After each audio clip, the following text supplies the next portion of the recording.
Good morning. I call this hearing to order, and we're here today to focus on the Pebble Mine project. Let me begin by asking unanimous consent that the chair be authorized to declare recesses during today's hearing, whether objections so ordered. Today's hearing is very important with significant impacts to the nation. While the topic of Pebble Mine project may seem local to Alaska, the impacts of a mining project in Bristol Bay may be felt as far away as Washington, Oregon, California, my state, states with a robust salmon fishing industry, and the rest of the world.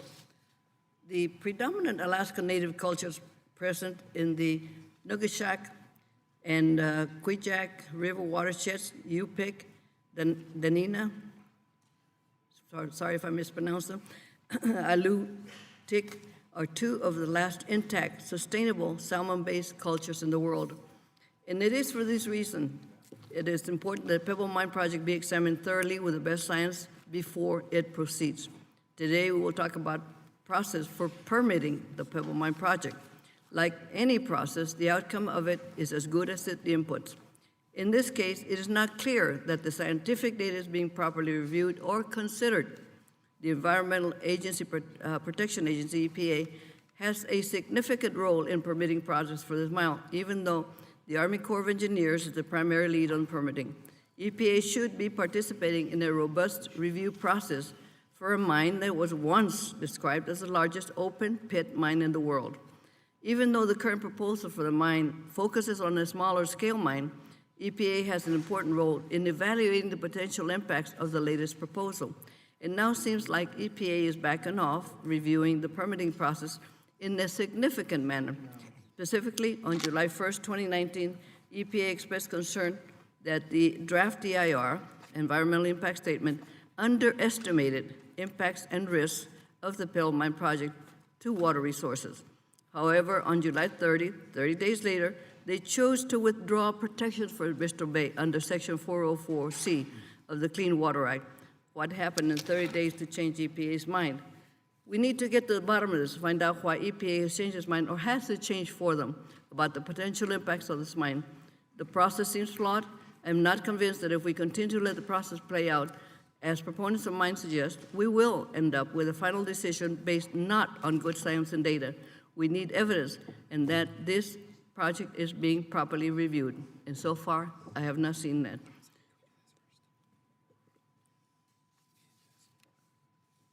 I ask unanimous consent that members not on the subcommittee be permitted to sit with the subcommittees at today's hearing and ask questions without objection so ordered. I am pleased to yield this time to my ranking member, Mr. Westerman, for any thoughts he may have. Thank you, Chairwoman Napolitano. We have a significant amount of business before this subcommittee that is critical to the American taxpayer. Today will be better spent discussing how to move forward the next Water Resources Development Act, a traditionally bipartisan effort to advance navigation, flood control, and ecosystem restoration projects critical to communities nationwide. We could also be examining solutions to fix our aging water infrastructure and flood control strategies to prevent or lessen future flooding events that plague many of our communities. But instead of focusing on any of these critical issues, the subcommittee is focusing on a partisan priority currently under review at the federal agency level. We are wading into a project and an issue that is currently in the middle of a comprehensive review under the National Environmental Policy Act. In 2014, EPA aggressively sought to expand its influence far beyond the original intent of the Clean Water Act and exercised what is known as a 404C veto authority by issuing a preliminary determination which essentially blocked development of Pebble Mine. Historically, this authority has been used in rare circumstances, only having been employed 13 times. But never had EPA issued a veto before a project permit application with detailed engineering, site plans, and environmental mitigation had been filed. In doing so, EPA completely bypassed the established Clean Water Act and NEPA procedures specifically designed to evaluate potential projects, thereby denying the company a fair regulatory due process by foreclosing the opportunity for science to be objectively presented, reviewed, and assessed, trampling state authority and stranding millions in capital expenditures by the company. When unprecedented steps like this are taken, a chilling effect is sent around the country and the world for businesses wanting to invest in the United States, and it raises serious concerns about regulatory due process in our country. I want to be clear. I understand the charged nature of this proposal and the potential for environmental disruption that can occur when mining operations are present, and I know stakeholders are here today representing those concerns. But again, I also believe in proper regulatory due process through a fair and objective federal environmental permitting process. I believe in giving an applicant the opportunity to have the Corps of Engineers in the state of Alaska, along with a suite of other federal agencies, review this project objectively on the merits of its permit application. It wasn't until 2017, 3 years after EPA's preemptive judgment, when the Pebble Partnership filed a permit application, thereby kickstarting NEPA, the environmental review process deemed as the gold standard by environmental activists, environmental NGOs, and Democrats nationwide. I will withhold judgments on the merits of the mine and stay out of the politics, but I will reaffirm that federal agencies should not be predetermining outcomes and that the review processes currently taking place should be allowed to play out. In the meantime, this committee should get back to its business of addressing the infrastructure needs of this country. I hope we can get back to real work on what usually are bipartisan issues for us. We have made real headway in the past Congress, advancing 3 WRDAs in the past 6 years and exploring ways to improve and accelerate our water resources development programs. We could have focused today on a topic that would help inform our actions on those important issues and help our constituents who sent us here to work together on real solutions. I yield back the balance of my time. Thank you. We'll proceed now to recognize Mr. DeFazio, Chairman of the full committee. Thanks, Madam Chair. Now, I would agree with the gentleman that we want to have a proper regulatory due process and should not prejudge. Unfortunately, I think prejudgment has been made since the day that Donald Trump, the President of the United States, who's known to manipulate things, met with the governor of Alaska and essentially dictated to the Corps, and EPA, of course, withdrew its objections. This project is an abomination. And it does have massive implications, not just for Alaska, not just for the West Coast, but for the future of sockeye salmon worldwide. Half of the wild sockeye are dependent upon the Bristol Bay region, 1/2. And this mine can do nothing. Certainly, there's at one point Mr. Collier used to work for Bruce Babbitt, who I think probably would disown him at this point. He says this might even improve salmon habitat. I'd love for him to name a mine other than a reclamation project that has improved salmon habitat anywhere in the world, particularly a pristine area like this. They say it's about jobs. Yeah, well, there's a hell of a lot of jobs up there right now dependent upon this resource. 14,000 full and part-time jobs, $480 million a year. For the fisheries in that area. And then you go on to other activity. 150 sport fishing, hunting-related businesses operate in the watershed, 30,000 sport fishing trips, 12.4 million there, hunting trips, 34.5. And I'm sure they'll love hunting around the 400, 500-foot tall piles of dirt holding the toxic waste from this mine. Now, they're going to try and, again, they're going to say this is about job creation. But the numbers they're using are predicated upon the original proposal, which they say they have no intention of doing. We're never going there. We got this we're going to do a 20-year project, which has not been economically evaluated, and which the Corps has not, dealt with in that manner. But they're still touting the numbers from the 100% of the project, the 70-plus year project. Now, I want to hear if he has a credible economic analysis for this scaled-down proposal, because we're going to hear from someone with very significant experience in the industry, working for real mining companies, Rio Tinto and others, who withdrew from this project because they knew it was a scam and it wasn't economically viable. But now we have a shell company proposing this. A shell company that is going to have to treat water in perpetuity. We've seen this before. I got one right in my district. A Canadian company came in, did a bunch of mining. Oh, we're gone, we're bankrupt, and you got the toxic waste. We're still working on cleaning that up. So here we have a shell company with no other assets except for this claim, and they are going to be able to create the largest perpetual water treatment plant in history.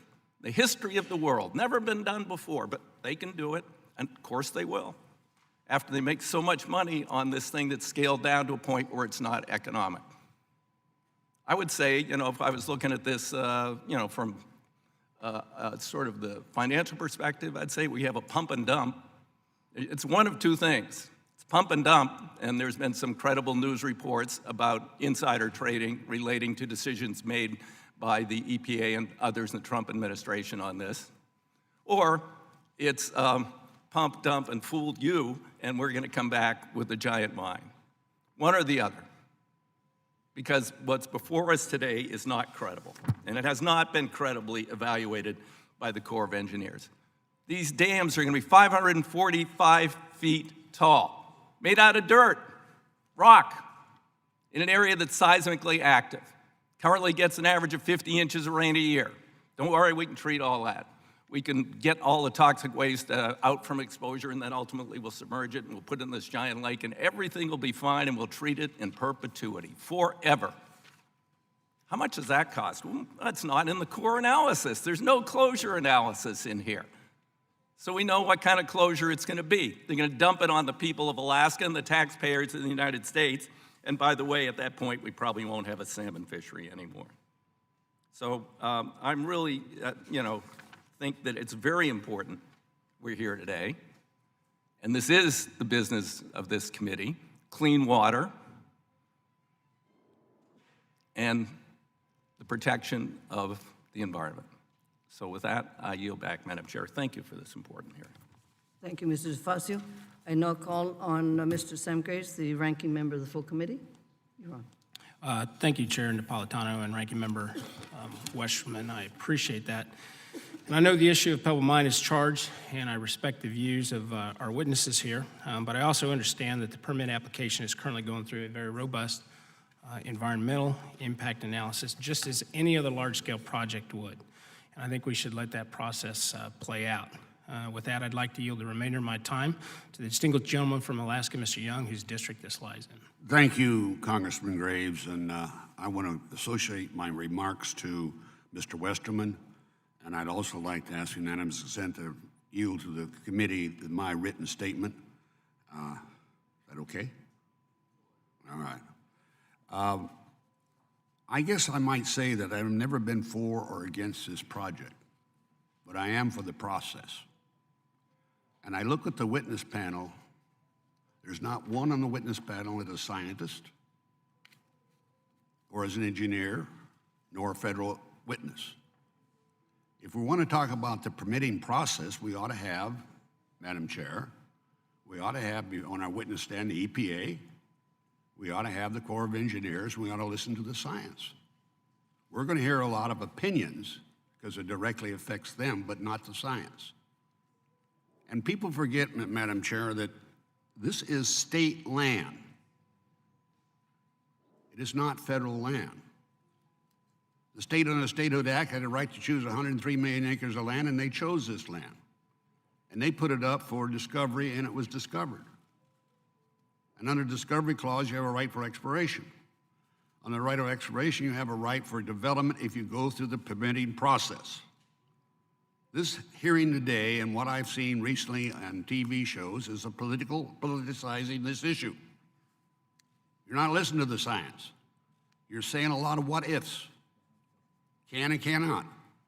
Should we or shouldn't we? And this committee has a responsibility to review those that are directly involved, not those that may be affected about it.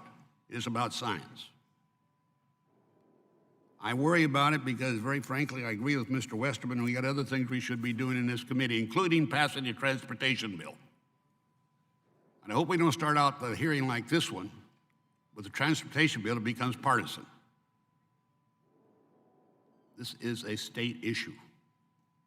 And yet here we are saying we're going to take land, can't develop, we put it up, by hearing or by an agency, EPA did a preemptive strike under the Obama administration.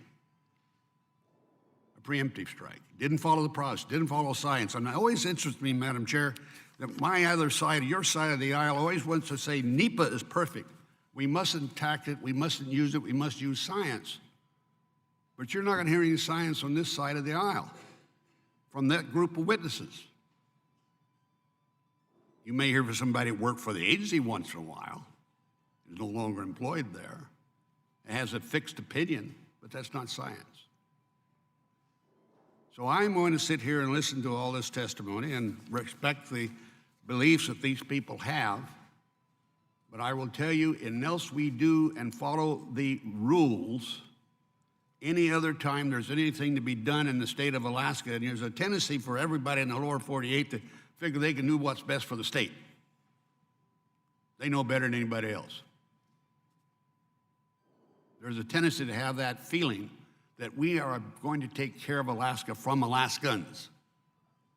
This is a state issue. And when you step over that line, and that goes from some of the witnesses here today, the federal government get involved in your background, in your business, and you're going to have Big Brother on your shoulder all the time. I'm one that believes in the United States of America, not the United States of the federal government. Mr. Chairman, this isn't a hearing. I don't think it's important everybody makes it out to be. I would say it's important to me because I follow the process. And we're not doing it. We're making pre-assumptive findings without the science. And I've said all along, if it isn't there, then the state does not have to issue its permits. Forget EPA, forget the Corps of Engineers, the state doesn't have to do it. The emphasis be put on the state. They chose the land, they put it up, and it's to be utilized. So, Mr. Chairman, I do thank Mr. Graves for yielding his time to me, but my written statement will be for the record, and use my vocal statement too, because I feel very strongly about this. Yield back. Thank you, Mr. Young. I now ask unanimous consent for the following statement to be entered in the hearing record. A statement for Michael Jackson, fish person from Washington State, at the request of Mr. Larson. We'll proceed to hear from our witnesses who will testify. Thank you for all of you for being here. And on the panel, we have Mr. Dennis McLaren, Cascadia Law Group, Mr. Tom Collier, Chief Executive Officer, Pebble Partnership, Mr. Richard Borden, owner of MyGuard Environmental Services, LLC, excuse me, Lana Hurley, Executive Director, United Tribes of Bristol Bay, Bryan Kraft, owner, Alaska Sportsman's Lodge, Mark Never, Fisherman, Surrender Salmon Company, and Anissa Costa, Chief Sustainability Officer for Tiffany and Company. And without objection, your prepared statements will be entered in the record, and all witnesses are asked to limit their remarks for 5 minutes. You will get a warning, I believe, in yellow, and if you follow that, you. Mr. McLaren, you may proceed with your testimony. Good morning, Chairwoman Napolitano, Chairman DeFazio, Ranking Member Graves, Ranking Member Westerman, and members of the committee. In May of 2000, I am Dennis McLaren. I'm the former EPA Region 10 Regional Administrator during the Obama years. Back in May of 2010, several federally recognized tribes and some of the folks in this room presented EPA with petitions asking that we use our congressionally granted Section 404C authority under the Clean Water Act. They petitioned us with some very heartfelt and legitimate concerns about what the impacts of large-scale mining on the Bristol Bay watershed might be. When we heard those concerns from those folks, we spent many months deciding how to respond to those petitioners. They wanted us to use Section 404C of the Clean Water Act. We decided that instead of immediately using Section 404C of the Clean Water Act, we would do a scientific assessment, an ecological risk assessment of the risks to the watershed and to the salmon resources in the watershed from large-scale mining. And as Madam Chairwoman and Chair DeFazio have said, this is a very rich area. The Bristol Bay watershed supports over 14,000 jobs from fishing, full and part-time. It's a very robust fishery that has been a sustainable fishery, and it's an area with one of the last intact salmon-based cultures in the world. And so the petitions to us were very heartfelt. When we did the science, we committed to a very expansive and extensive public process around that. We reviewed the best available science from fisheries scientists that have been working in the watershed for over 30 years. We've reviewed all the literature. We brought together a group of very talented scientists to prepare the watershed assessment. We released 2 drafts of the watershed assessment for public comment. We had a large series of public meetings in Alaska. We received over 1 million public comments on the science that was done. In developing the assessment, we also did an extensive independent peer review of the science that was done. So we followed EPA's and OMB's highly influential scientific assessment guidelines and independently peer reviewed the work in 2 rounds. The Bristol Bay Assessment found that the Bristol Bay watershed, while enormously productive, was also enormously vulnerable to the impacts of large-scale mining. And the owners of the Pebble mine claims have, in their own report filed with the Securities and Exchange Commission in 2011, identified the pathway there for a mine of unprecedented scope and scale in North America. The Bristol Bay Assessment found that the watershed, while enormously productive ecologically, is deeply vulnerable to the impacts of large-scale mining. The assessment concludes that a large-scale mine at the Pebble site would pose risk to salmon and to communities in the Bristol Bay watershed that have depended on the salmon for thousands of years. And EPA ultimately decided, once that 3-year process of developing the science and getting extensive public comment on it, that the impacts of the Pebble mine would create unacceptable adverse impacts on fishery resources unless limits were placed on the scale of mining at the site. And EPA issued a proposed determination that would have protected Bristol Bay and placed limits on the scope and scale of the mining, the amount of stream miles that could be lost, the amount of wetlands and lakes and ponds that could be destroyed. And that process did not prevent Pebble from applying for a permit with the Corps of Engineers. It was not a veto, and it did leave the pathway open for a Corps permit application. However, despite Pebble having come to me multiple times and come to members of Congress and the public and saying they were going to file a permit application, likely during the pendency of us doing the science, they didn't initiate that permitting process until 2018. And the Corps of Engineers, as has been mentioned in an extraordinarily rapid time frame, has moved to issue a draft environmental impact statement, a deeply flawed draft environmental impact statement that has received adverse comments from U.S. Fish and Wildlife, from EPA Region 10, from many members of the public. So we felt that we did very strong science. We felt that the Corps of Engineers, I feel that the Corps of Engineers has not done justice in using NEPA in the appropriate way here. They've done a very fast and slipshod process that's deeply flawed. In conclusion, the Pebble deposit is located at the headwaters of the Nushagak and the Kvichak rivers. They produce 50% of the world's 50% of Bristol Bay's salmon, which produces 50% of the world's wild sockeye salmon. And this mine would have significant impacts, and just as importantly, it would open up the watershed to become a mining district because it would put in the roads and the infrastructure that would allow other mines, and there are many other deposits in the watershed that would be developed. So I implore the committee to explore this more deeply, get the Corps of Engineers to do an appropriate process, and move this forward. Thank you, sir. Next, we will have Mr. Tom Collier. Your testimony, please.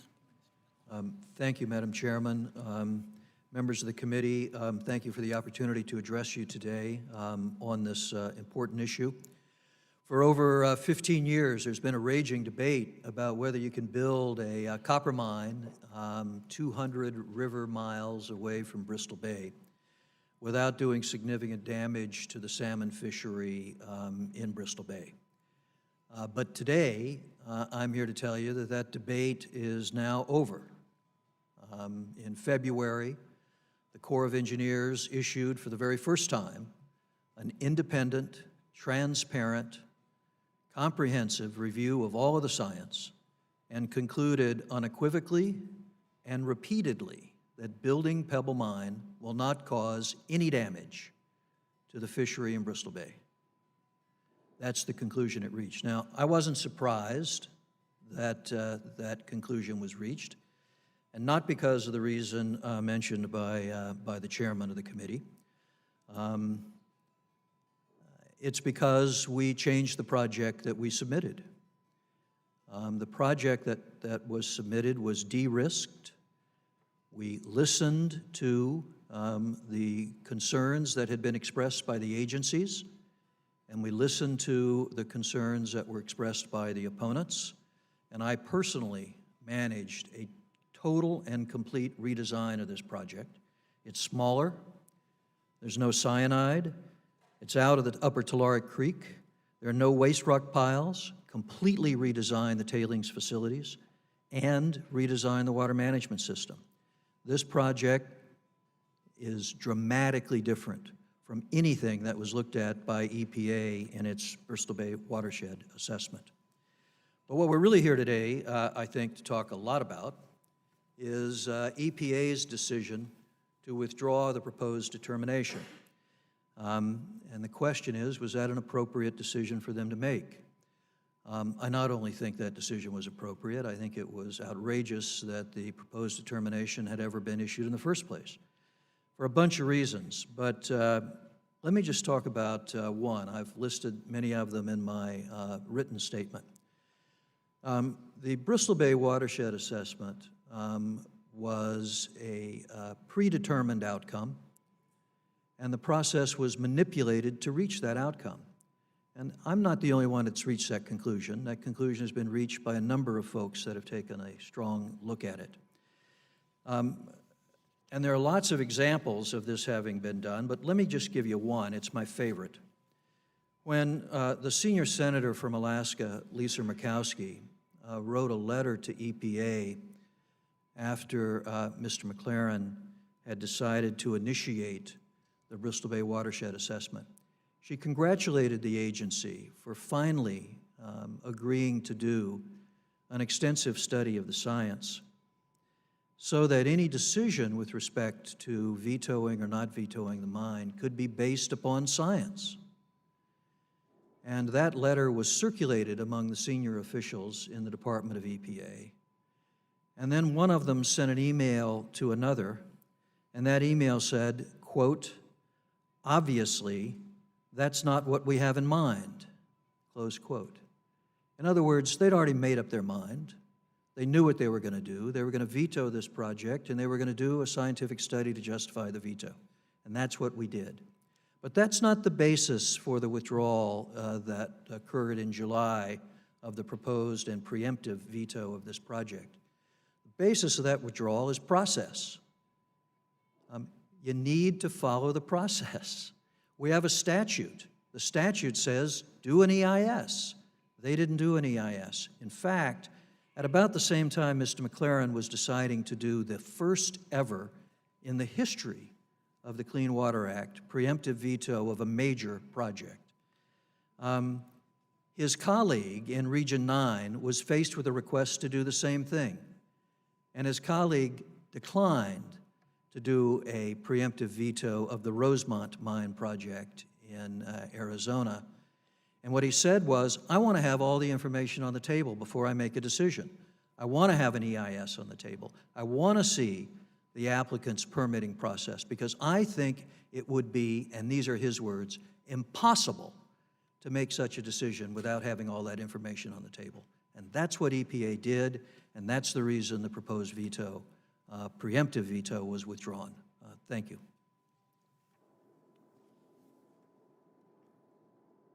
Thank you very much for your testimony, sir. And we now will have Mr. Richard Borden. You may proceed. I would like to thank Chairwoman Napolitano, Ranking Member Westerman, and members of the subcommittee for the opportunity to present this testimony. I'm a geologist, environmental scientist, and manager with over 30 years of experience in the mining and consulting industries, including 23 years with Rio Tinto. During my career, I've performed permitting, evaluation, design, and environmental work at more than 50 mines and mining projects across the world.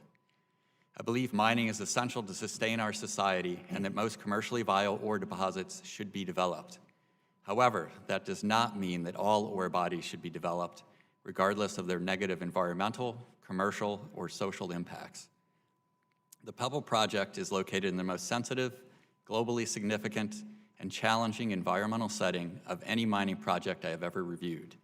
It will be extremely difficult to construct, operate, and close a commercially viable mine in this setting that does not do permanent material harm to the Bristol Bay salmon fishery.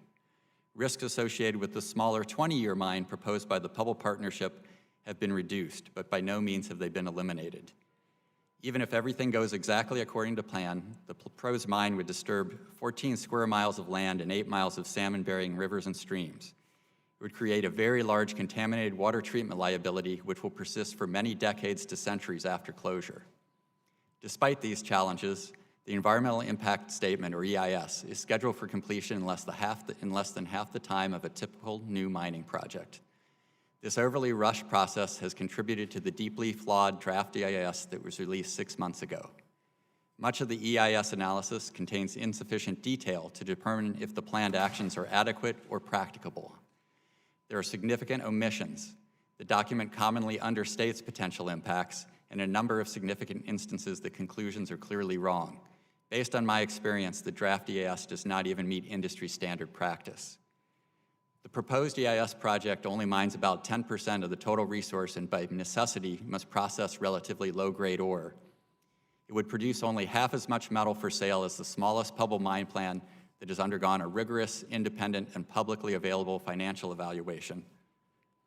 This represents a loss of roughly $15 billion in revenue. Based upon a careful review of the available financial data, it is my professional opinion that the mine plan being evaluated by the EIS is almost certainly not economically feasible. I have estimated the proposed project to have a net present value of approximately negative $3 billion. The financial analysis for the 20-year mine plan provided in the draft EIS by the Pebble Partnership is deeply flawed. It ignores smelting and refining costs, understates capital and operating costs, and fails to provide even a placeholder cost for closure. This represents a fatal flaw in the process because a larger mine would almost certainly need to be constructed in order to attain a positive rate of return on the very large initial capital investment, which is almost certain to exceed $6 billion. The current EIS is thus almost certainly not evaluating the true environmental impacts and risks associated with a viable mining project. Even a small expansion of the project to extract 20% of the ore body would almost double the size of the disturbed footprint, quadruple water quality risks, and likely spread large-scale impacts into 3 different river drainage basins. Before closing, I also feel obligated to point out 2 of the more significant problems provided by Mr. Collier's written testimony. The examples cited in his EIS timeline are misleading. They are mostly oil and gas projects or mines that are 10 to 1,000 times smaller than the proposed Pebble project. They all have a very different and generally much lower risk profile, so it is no surprise they were completed more rapidly. The closest analog cited is the Donlin mine, EIS, which took 6 years to complete compared to the 2 years allotted for Pebble. The written testimony is also completely silent about the economics of the small mine being permitted, and that will almost certainly lose billions of dollars without a major expansion. In fairness to the EIS process, the investment community, and local stakeholders, I would urge the Pebble Limited Partnership to clearly demonstrate that the 20-year mine plan detailed in the EIS is financially viable. Thank you for the opportunity to speak with you. Thank you very much, Mr. Borden. I now recognize Alana Hurley, and you may proceed. Good morning, Chairwoman Napolitano, Chair DeFazio, Ranking Member Westerman, and members of the subcommittee. I thank you all for having me here today. My Yupik name is Achak, and my Irish name is Alana Hurley, and I'm the Executive Director for the United Tribes of Bristol Bay. And UTBB is a tribal consortium whose mission is to defend our Indigenous way of life by protecting our traditional lands and waters. The Yupik, Dene, and Alutiiq people of Bristol Bay represent 3 of the last remaining salmon cultures on the planet. We are salmon people, but salmon are more than food for us. Salmon are central to our cultural identity, our spirituality, and our sacred way of life that has made us who we are for thousands of years in the Bristol Bay region. Pebble's proposal to build a mine at the heart of our watershed has been a dark cloud over Bristol Bay for the last 15 years. As proposed, the mine would permanently impact thousands of acres of pristine lands and waters that sustain the world's greatest salmon habitat. While our people have opposed Pebble for nearly 2 decades, our recent experience with the Army Corps of Engineers has made it clear to us the government is paving the way for Pebble regardless of the consequences. Despite the Corps' statements that it is committed to a thorough, fair, and transparent review of Pebble, our tribe's experiences in the environmental review process demonstrate it is merely paying lip service to its statutory obligations and its trust responsibility to our tribes. Despite 2 of our member tribes' significant efforts to work as cooperating agencies, the Corps has erected substantial barriers to their meaningful participation. The Corps dismissed the tribe's concerns and failed to provide the information necessary to meaningfully evaluate impacts to our people. Additionally, throughout this process, the Corps has repeatedly failed to meaningfully consult with tribes on a government-to-government basis. We have extended countless invitations to the Corps to visit our communities, see and witness our way of life, and to engage in open dialogue about these issues that are most important to our people. Yet the Corps continues to be unresponsive to these requests. The posters you see here today are prime examples of how information is routinely kept hidden from the public eye. As a result, tribes are forced to rely on the media for critical information the government should be providing directly to tribes. This is unacceptable, and it really sends a clear message to our tribes that the Corps' recitals of its obligations are nothing but hollow words. Words so hollow that a senior Corps official in Alaska could not get through prepared remarks at the end of a draft EIS hearing in Dillingham last spring without weeping and having to turn it over to another official. After nearly 2 years of this treatment by the Corps, Bristol Bay's tribes are continually left with the lingering question of why. Why is the Army Corps rushing a timeline that does not match up with any realities in Bristol Bay? Studies remain undone, data gaps remain unfilled, and the draft EIS has been universally condemned by the scientific community, by other federal agencies, and by our people for its lack of thorough analysis of this project and its impact to the people of Bristol Bay. Why is it that major announcements and agency decisions are known to Northern Dynasty shareholders who actively discuss this knowledge in online investment forums before those decisions are publicly announced? And why is it that Bristol Bay's first people, to whom this federal government owes a sacred trust responsibility, are continually treated as second-class citizens by agencies of the United States? We are not a box to be checked. We are not an obstacle to overcome, and we are not enemies to be defeated. We are the Indigenous people of Bristol Bay. Our culture is not for sale, and we deserve to be heard, we deserve to be respected, and we will not be brushed aside. We have inherited the responsibility to be strong stewards of Bristol Bay, and we will not stop fighting until our homeland is protected from the Pebble mine. I'm not here to debate the shape-shifting size and scope of whatever size and scope of the Pebble mine is peddling, depending on the month. I'm here to tell you that any mine in Bristol Bay threatens our very existence as Indigenous peoples. If Pebble is developed, there is no doubt it will forever change who I am, who my people are, where I come from, and it will rob our children's children of their right to continue being Native people as we have for thousands of years in Bristol Bay. I cannot accept that. Our people cannot accept that, and this committee should not accept that. The Corps has made it clear that our people, science, and fact do not matter in this process. So we plead with this committee to do everything in its power to hold this administration accountable. This must be done to ensure the traditional and national resource of Bristol Bay, wild salmon, is protected. Please uphold your responsibility to our tribes and put an end to this culture of corruption. Oyana, thank you for having me. Thank you, Ms. Hurley. We now have Mr. Bryan Kraft. You may proceed. Chairwoman Napolitano, Chair DeFazio, Ranking Member Wasserman, thank you for the opportunity to testify today. My name is Bryan Kraft. My wife and I are longtime Alaskan residents where we are raising our family and 4 kids. We own and operate 2 remote sport fishing lodges in the Bristol Bay region. Between my wife's company and mine, we employ 180 people in the state of Alaska. We understand business in Alaska. We get it. I grew up in Chicago and was fortunate enough to move to Alaska and discover the uniqueness and special nature that Alaska has, and Bristol Bay in particular. It's in this area where gin-clear rivers flow over the tundra into the sea. The nutrient-rich environment allows salmon runs to grow to millions and rainbow trout to grow to epic size. I first heard of the Pebble mine proposal in 2004 and was all for it.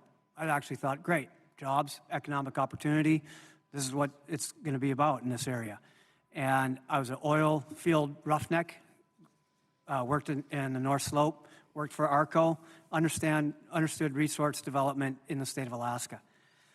It wasn't until I actually had a client at the lodge from Newmont Mine, his name's Gary Dowdle. And Gary was at the lodge, and I asked him about Pebble, and this is about 2005. And he said, hey, Bryan, fly me up over that area, show me where we're talking about. So I flew him up there, we landed, we got out, walked around, and this is before parts per billion, or dam size, or pit size, or cyanide, not cyanide. He just looked at it, and as a mining manager, he said, Bryan, I've made my life living working in mines. We try and get it right, but most of the time there's mistakes that happen. We don't always get it right, and whatever number we think it's going to be, it's usually bigger and more costly, more damaging. He looked at the site and he said, too much water. And so I've always held that in the back of my mind, that it's all about the water. When I was building my lodge in 1998, I had an elder come down to the river, Kwijak River, which drains Lake Iliamna.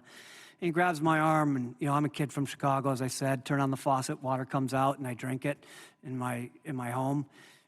This elder grabs my arm and he says, hey, Bryan, take care of the water. I said, okay, Mikey, yeah, no problem, I'll take care of the water. He says, no, take care of the water. It's who I am. It's in my soul. And the gravity and the weight of that moment, I can feel his hand on my arm today. It carries just something that a lot of us in this room don't have any idea. Maybe Alana does. But other than that, we just think it's just water, right? Well, that resource is of unbelievable importance. And I appreciate the committee taking time to look at this. It's a national issue. My industry, the sport fishing industry, touches every single state in the union. We've got clients from all over the country that come and visit the area. And to a person, they express how unique and special the area is. I've been involved in this battle for 15 years. I started an organization called the Bristol Bay Alliance to educate people and myself on what mining is and does. And the conclusion that I've come to, not being a scientist, is that the best mining decisions are made when it takes location into account. And so you have this location, and you can't directionally drill. We can't shift the deposit. So we have to consume the habitat where the minerals are. And there's 100% consumption of that habitat. So the decision comes quite simply down to, is it appropriate to be in this location? If everything is done right, according to the smaller, but yet it's still an enormous mine footprint, but the smaller mine plan, you're still going to consume 80 miles of streams. You're still going to consume 3,500 acres of wetland in an area that's part of the Bristol Bay Fisheries Reserve, where our first legislation action in the state of Alaska was to create a Bristol Bay Fisheries Reserve in 1972 to protect the area. Nobody could have conceived back then the amount of habitat destruction that a mine of this nature would have posed. The sport fishing industry generates $65 million a year to the Alaska economy as part of a broader $1.5 billion a year that's produced to the economy through the sport fishing, commercial fishing, tourism, and other outdoor activities. I can see I'm out of time. I just want to thank the committee for the opportunity to testify. Thank you very much, sir. We now have Mr. Mark Niver, fisherman. You're on, sir, please. Your testimony. we have a video to show up on the screens here this morning? Is that possible or not? There we go. All righty, this is my family. My son's on deck of the fishing vessel Surrender. And there's a roll. No action? Okay. Thank you, Congressman DeFazio and Chairwoman Napolitano, for giving me the opportunity to be here this morning to testify on behalf of Bristol Bay's 8,000 commercial fishermen, including my 3 sons. One of them is behind me here. He came here on his own dime here today. My name, and my other sons are Blake and Bryce, and Grant is behind me. My name is Mark Niver. I live in Wasilla, Alaska. I have fished in Bristol Bay since 1980, and I'm here because I am deeply concerned about the proposed Pebble mine and the discreditable permitting process currently underway. I've lived in Alaska since 1977, and I'm newly retired from Prudhoe Bay oil field, where I worked as a plant operator for BP for 42 years. I supplemented my oil job by commercial fishing in Bristol Bay with my father and 3 brothers. After fishing with them for a few seasons, I decided this fishery was what I wanted to invest in and bought my own fishing boat and permit. Commercial fishing in Bristol Bay is not easy, and it requires a substantial amount of financial investment. Today, a drift permit costs around $185,000. A fishing boat costs around $250,000. While this is an initial investment is daunting, it is one worth making thanks to Bristol Bay's strong runs and high market price. This fishing season, my boat alone made $650,000. That's a lot of money. For me and many others, fishing in Bristol Bay is a family endeavor with multiple generations fishing together. I raised my 3 boys on my fishing boat, and they have chosen to continue fishing in Bristol Bay as adults. In addition, they run their own seafood company marketing the salmon that we catch back in the Midwest area. Bristol Bay's salmon fishery allows them to make a good living and is a job that they are proud of. As their father, I'm proud to know that they will continue fishing after my time is over, and perhaps their future children and their grandchildren will do the same. There are thousands of similar stories in Bristol Bay. Bristol Bay's commercial fishermen are just one link to the chain, though. Bristol Bay's salmon fishery employs more than 14,000, as Mr. DeFazio talked about earlier, people every summer, and creates more than $1.5 billion in the worldwide economic activity. We sell our catch to seafood processors, who then process and distribute Bristol Bay salmon to buyers and markets around the world. With the quality and value of Bristol Bay salmon increasing, its global value will only increase in time. Relative to other salmon fisheries in Bristol Bay is unmatched in its sustainability and productivity. In 2018, we harvested over 43 million salmon. Bristol Bay produces half of the world's sockeye salmon. Bristol Bay's commercial salmon fishery continues to thrive thanks to its pristine, undeveloped freshwater habitat and Alaska's science-based fishery management. Despite all this, Bristol Bay is one of the most endangered fisheries.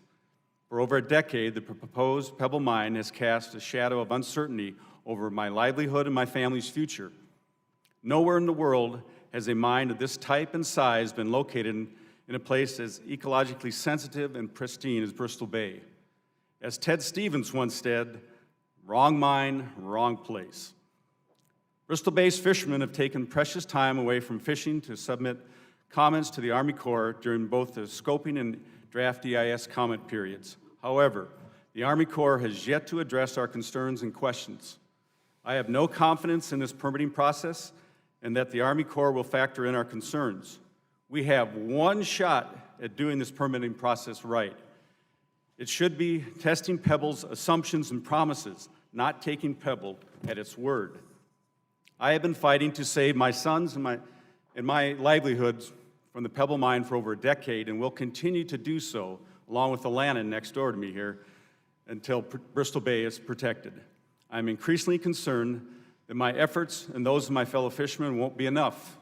The permitting process is a runaway train paving the way for the Army Corps to rubber stamp the Pebble mine. That is why I've traveled here, along with my son, to ask for your help and leadership. I understand there are very important things before Congress at this moment. However, our federal agencies have chosen to ignore Bristol Bay's fishermen and science that shows salmon and the Pebble mine cannot coexist. I urge you to do anything and everything to stop this flawed process.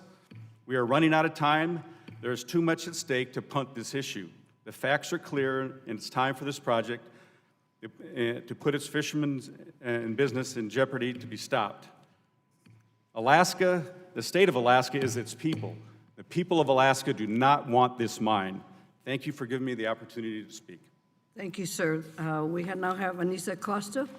You may proceed. Thank you. Chairman DeFazio, Chairwoman Napolitano, Ranking Members Graves and Westerman, members of the committee. My name is Anissa Costa, and I serve as Chief Sustainability Officer at Tiffany & Company. I'd like to thank you all for holding this important hearing. It's an honor for me to testify here today to express Tiffany & Company's longstanding opposition to the proposed Pebble mine and to ask for rigorous environmental review of the mine proposal. Since Tiffany & Company was founded, we have looked to the beauty of the natural world for design inspiration. We also rely on materials that come from the earth, whether it's diamonds or precious metals, to bring life to our designers' creations. In other words, nature's abundance is integral to the success of our company. As such, we have a business imperative to operate our company and source our materials in a responsible manner that protects the planet and supports communities. Tiffany was founded in 1837 in New York City and has since grown into a global luxury house at the forefront of jewelry design and expert craftsmanship. The company has retail and manufacturing operations in 29 states and the District of Columbia, and we employ nearly 6,000 people across the country. We manufacture the majority of our jewelry here in the United States and source the majority of our precious metals from recycled sources and mines in the U.S. as well. Whether here or elsewhere in the world, we take great pride in upholding exemplary standards for environmental and social responsibility at every step in our supply chain. With more than 180 years of experience in sourcing precious metals and gemstones, we have learned that there are certain special places where mining simply must not occur. We take too much risk in altering timeless, treasured landscapes that generations of communities have thrived in for short-term financial gain.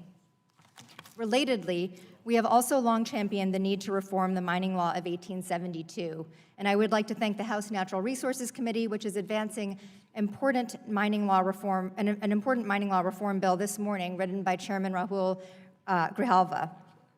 In Bristol Bay, we believe mining would ultimately destroy the lands and the watershed, causing irreparable harm to the communities who depend on this majestic place. It is our view that sourcing from mines that destroy our economies and ecosystems is not good for our bottom line or for our countries. For these reasons, we have publicly opposed the proposed Pebble mine for more than a decade. In 2008, we were one of the first jewelers to sign on to the Bristol Bay Protection Pledge and declare that we would never source gold from the proposed Pebble mine. Since signing that pledge, Tiffany & Company has raised awareness about the risk of mining in such a pristine place, first within the jewelry industry and then among the broader public. We stand by the Bristol Bay Protection Pledge today alongside 100 of our colleagues in the jewelry industry, as well as other sectors who have since signed the pledge. We know from experience that when our customers, when consumers view mining as irresponsible and harmful, it hurts all industries who use mined materials, from technology to renewable energy enterprises to automotive companies in the construction sector, and of course, the jewelry industry. Today's corporate stakeholders, including our valued customers, expect business to be done without risking the country's natural resources. Sadly, the Army Corps' DEIS fails to even consider the findings of the EPA 2014 Watershed Assessment to push for answers for the Bristol Bay region. So we are respectfully urging the committee to push for answers to the critical questions raised by the EPA while there is still time. Many of our concerns have been highlighted by the other witnesses this morning and are included in my written testimony, so I will not repeat them here. But simply put, we urge the committee to consider the many omissions in the Army Corps' permit process and ensure that they are fully addressed. The communities of Bristol Bay and the diverse coalition that opposes the mine deserve nothing less. We at Tiffany & Company look forward to continuing to source materials and manufacture our products here in the United States. However, we can promise that we will never use gold from the proposed Pebble mine should it be developed. The long-term threats to the Bristol Bay region are simply too great. They outweigh the short-term value of any precious metals which might be extracted from there. For this generation and all those to follow, this majestic landscape simply must be protected.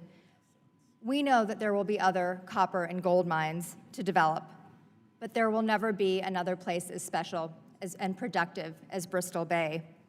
Thank you for your time. Thank you very much, Ms. Costa. And thank you to all the witnesses. We will now have questions for the witnesses. And again, we will use the timer to allow 5 minutes of questions for each member. If there are additional questions, we might have a second round as necessary, and I will now begin. Mr. Hurley, Ms. Hurley, as a member of the foreign nation, sovereign nation, do you think the tribal consultation of the project is adequate? No. Why is it important that tribal perspective be included in the EIS? It's very important for the tribal perspective to be included in the EIS because we've lived in Bristol Bay for thousands of years. We know more about these lands and waters and what the potential impacts could be to our people from a project like this more than anyone else. The tribal perspective should be included in the draft EIS, and to date, it has not been included in a meaningful way. Thank you. Ms. Costa, your company led the way in signing the Bristol Bay Pledge, committing not to source mining from Pebble developed. And as a jewelry company that seeks to source materials only from the United States, why is it important you take the stand?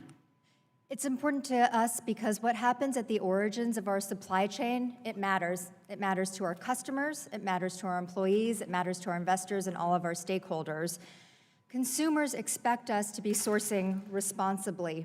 And simply put, I think anything that puts the mining industry in a bad light is bad for our business.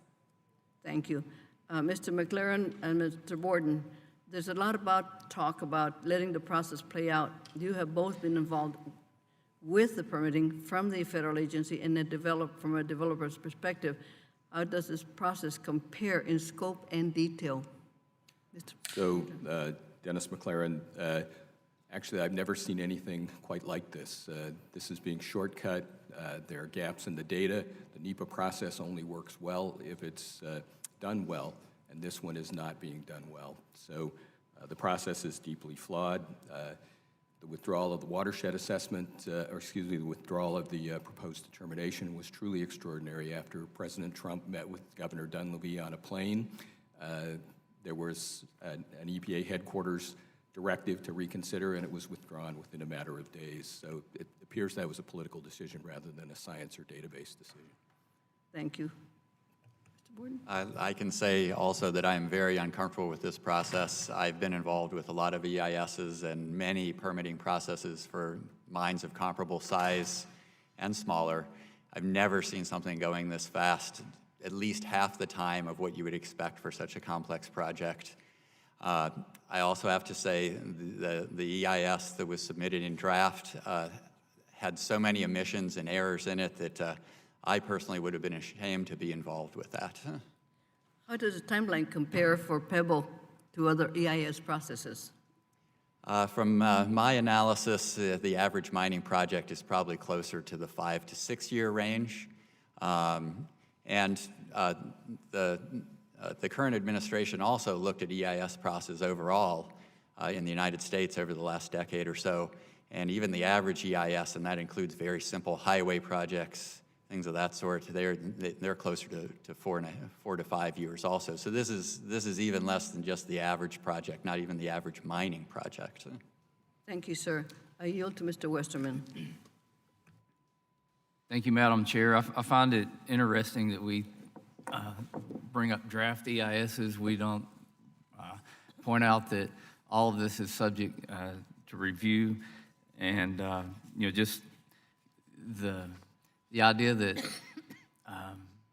NEPA is the gold standard, except when NEPA is actually being used, and now NEPA and the people carrying it out are somehow villains. And Mr. McLaren, in a recent interview with the Seattle Times, you said that what is happening now is the decision-making process is being politicized and removed from the science. And I find that extraordinary to be coming from you, the person who handpicked somebody to lead the Bristol Bay Watershed Assessment, that said in a public meeting that politics are as big or a bigger factor than science in your Clean Water Act veto decision.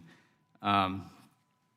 McLaren, isn't it true that a preemptive veto such as the one you undertook wasn't necessary because you had no idea if the Army Corps of Engineers was even going to grant a permit?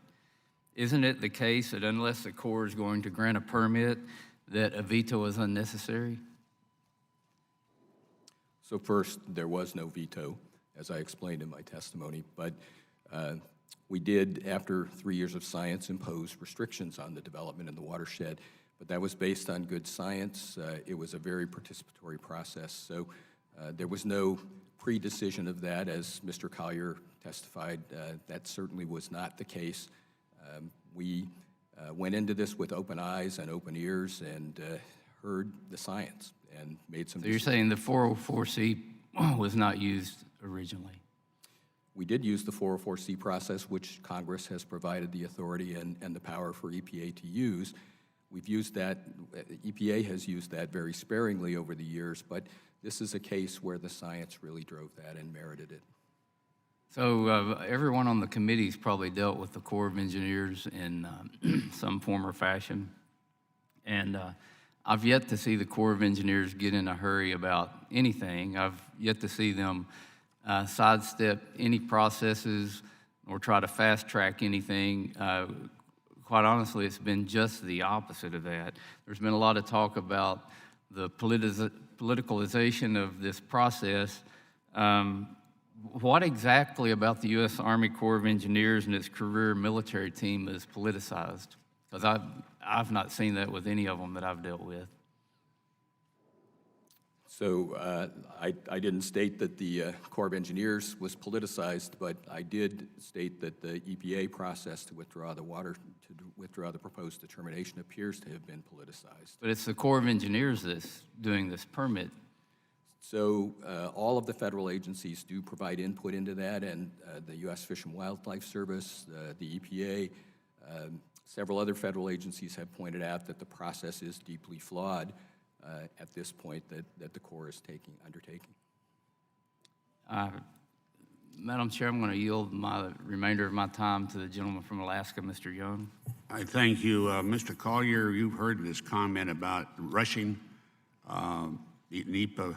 How long does the Donlin mine and the rest of the mines in Alaska, how long were their process going, permitting? So the Donlin mine was the longest, Congressman. It took 5 to 6 years. There are some reasons why that took a long time, including a management change that happened in the middle of the process and a need to slow it down for new management to consider whether they wanted to go ahead with the same plans that were on the table. How does that compare to the Pebble process? Donlin was longer, but there are a lot of projects in Alaska, mining projects, that have been permitted significantly shorter time. There's a table in my written testimony that lists all of those. But I think the clear comparison for the hearing today, Congressman, is that I've heard repeatedly since I've sat here that the Bristol Bay Watershed Assessment was the gold standard process. That took precisely the same amount of time to prepare its draft as the DIS took to prepare that draft. Exactly the same amount of time. So if it was enough time for the Bristol Bay Watershed Assessment that everybody thinks ought to be upheld, it ought to be enough time for the DEIS in this process also. I want to just say that along that line, have you, because I've heard this, have you talked to the local people around Lake Iliamna and worked with them and other groups? Yes, Congressman, we have. Are they part of the group that Ms.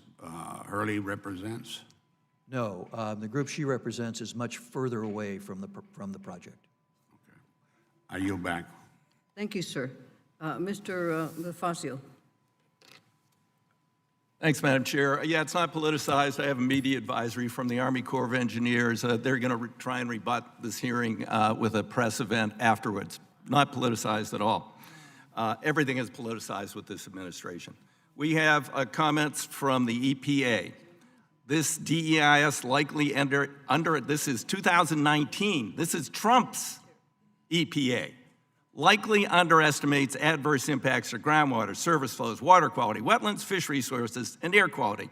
Nothing much to that, including the ability of the proposed water treatment plant to annually meet water treatment goals and water quality standards in perpetuity. Mr. Collier, tell me about the assets of the Pebble mine in a very short sentence. What are the assets other than this claim? That's all there is. Okay, all right, thank you. I appreciate the brevity. The Department of Interior submitted comments suggesting that the DEIS as prepared does not follow NEPA requirements and conventions for data inclusion, analysis of an activity of this scope and scale. This is the Trump Department of Interior, and it is inadequate and it precludes meaningful analysis. That's the Trump administration coming at us. Scott Pruitt said, "It is my judgment at this time that any mining projects in the region likely pose a risk to the abundant natural resources that exist there. Until we know the full extent of that risk, those natural resources and world-class fisheries deserve the utmost protection." Seriously? Scott Pruitt. So we have a little contradiction going on here. Mr. Borden, I was told there weren't any engineers here. You are an engineer, correct? I am a geologist. A geologist. You worked for Rio Tinto for 23 years. Correct. And you developed mines all around the world.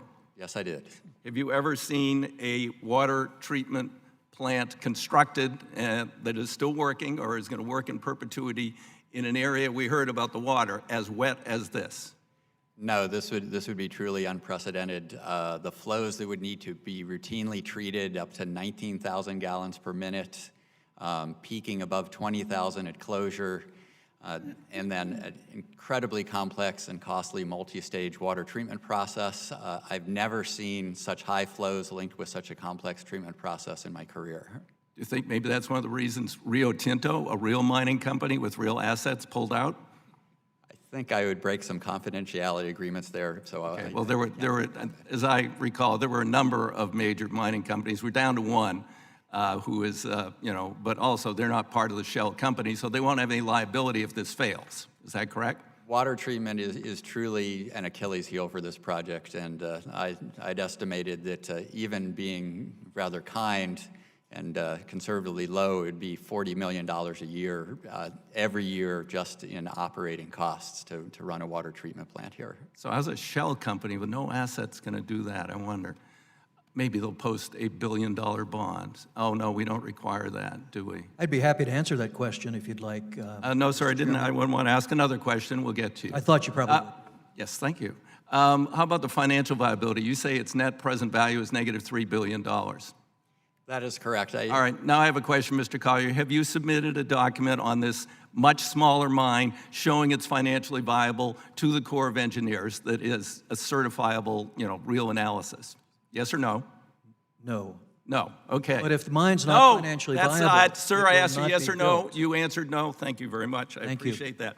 How about the height of, Mr. Borden, the height of these dams? Are there a lot of dams this height around the world in wet, seismically active areas?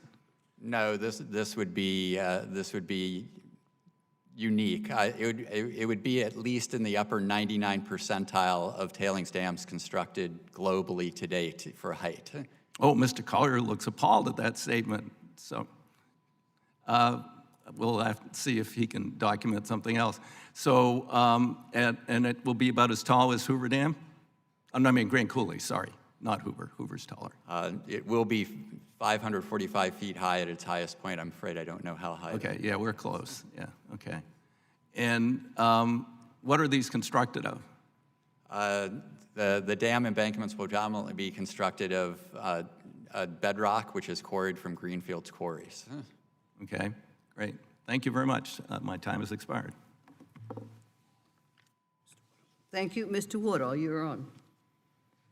Thank you, Madam Chair. I used to serve on the Oversight Committee where we would routinely have the folks asking the yes or no questions and not giving an opportunity for folks to respond. But one of my great pleasures in moving to the Chairman's Committee is that this is a bipartisan committee where folks are actually seeking answers instead of just trying to make a point. And so Mr. Collier actually has some other questions for other witnesses, but you didn't get a chance to answer any of the Chairman's questions. And if they were worth asking, presumptively they're worth answering.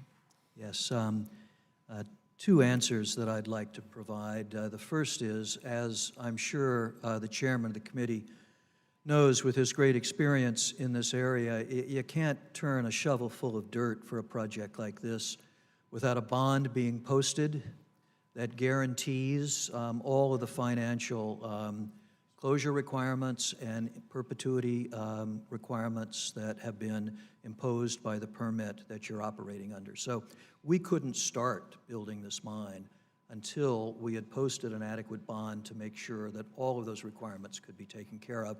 That's the law today, and furthermore, the state law in Alaska is even more severe than the federal laws in terms of bonding.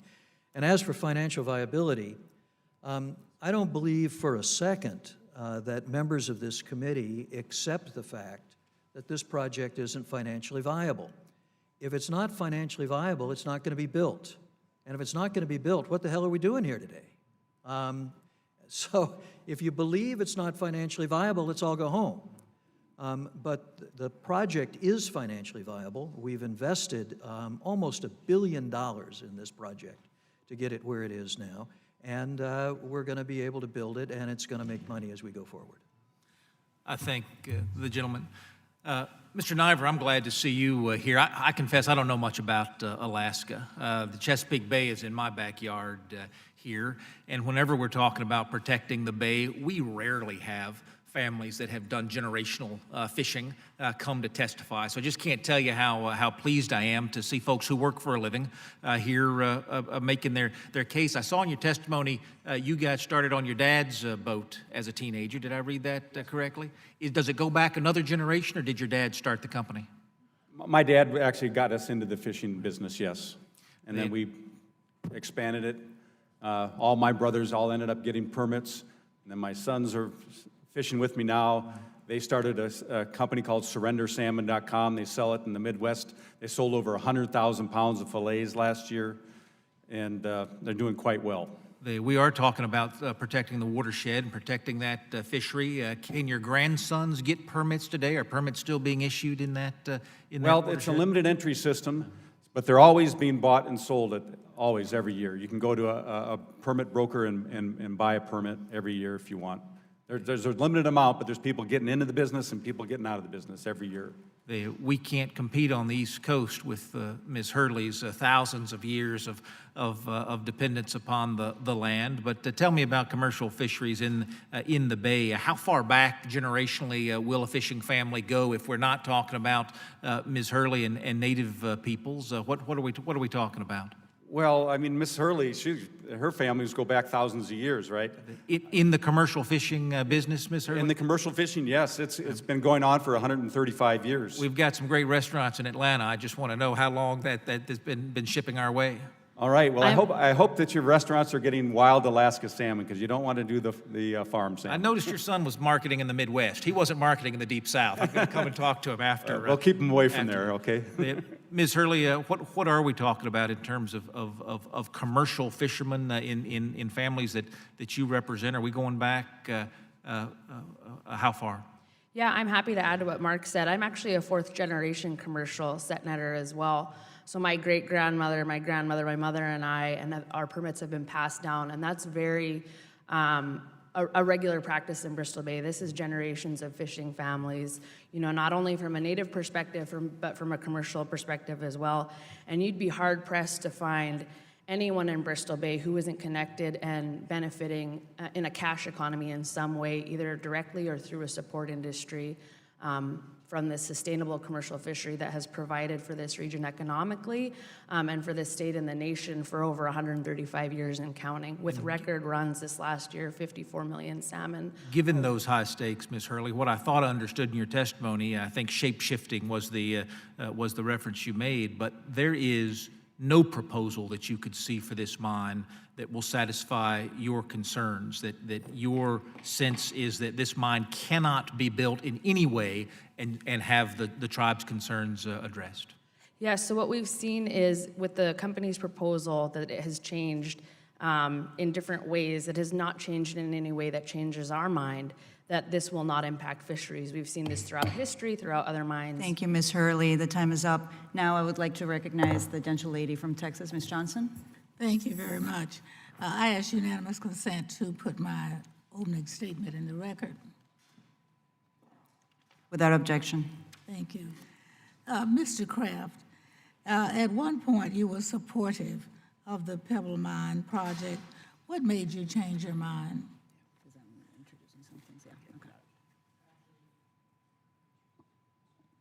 Ms. Chair, Ms. Congressman, woman, what changed my mind was actually a presentation by Northern Dynasty at my lodge.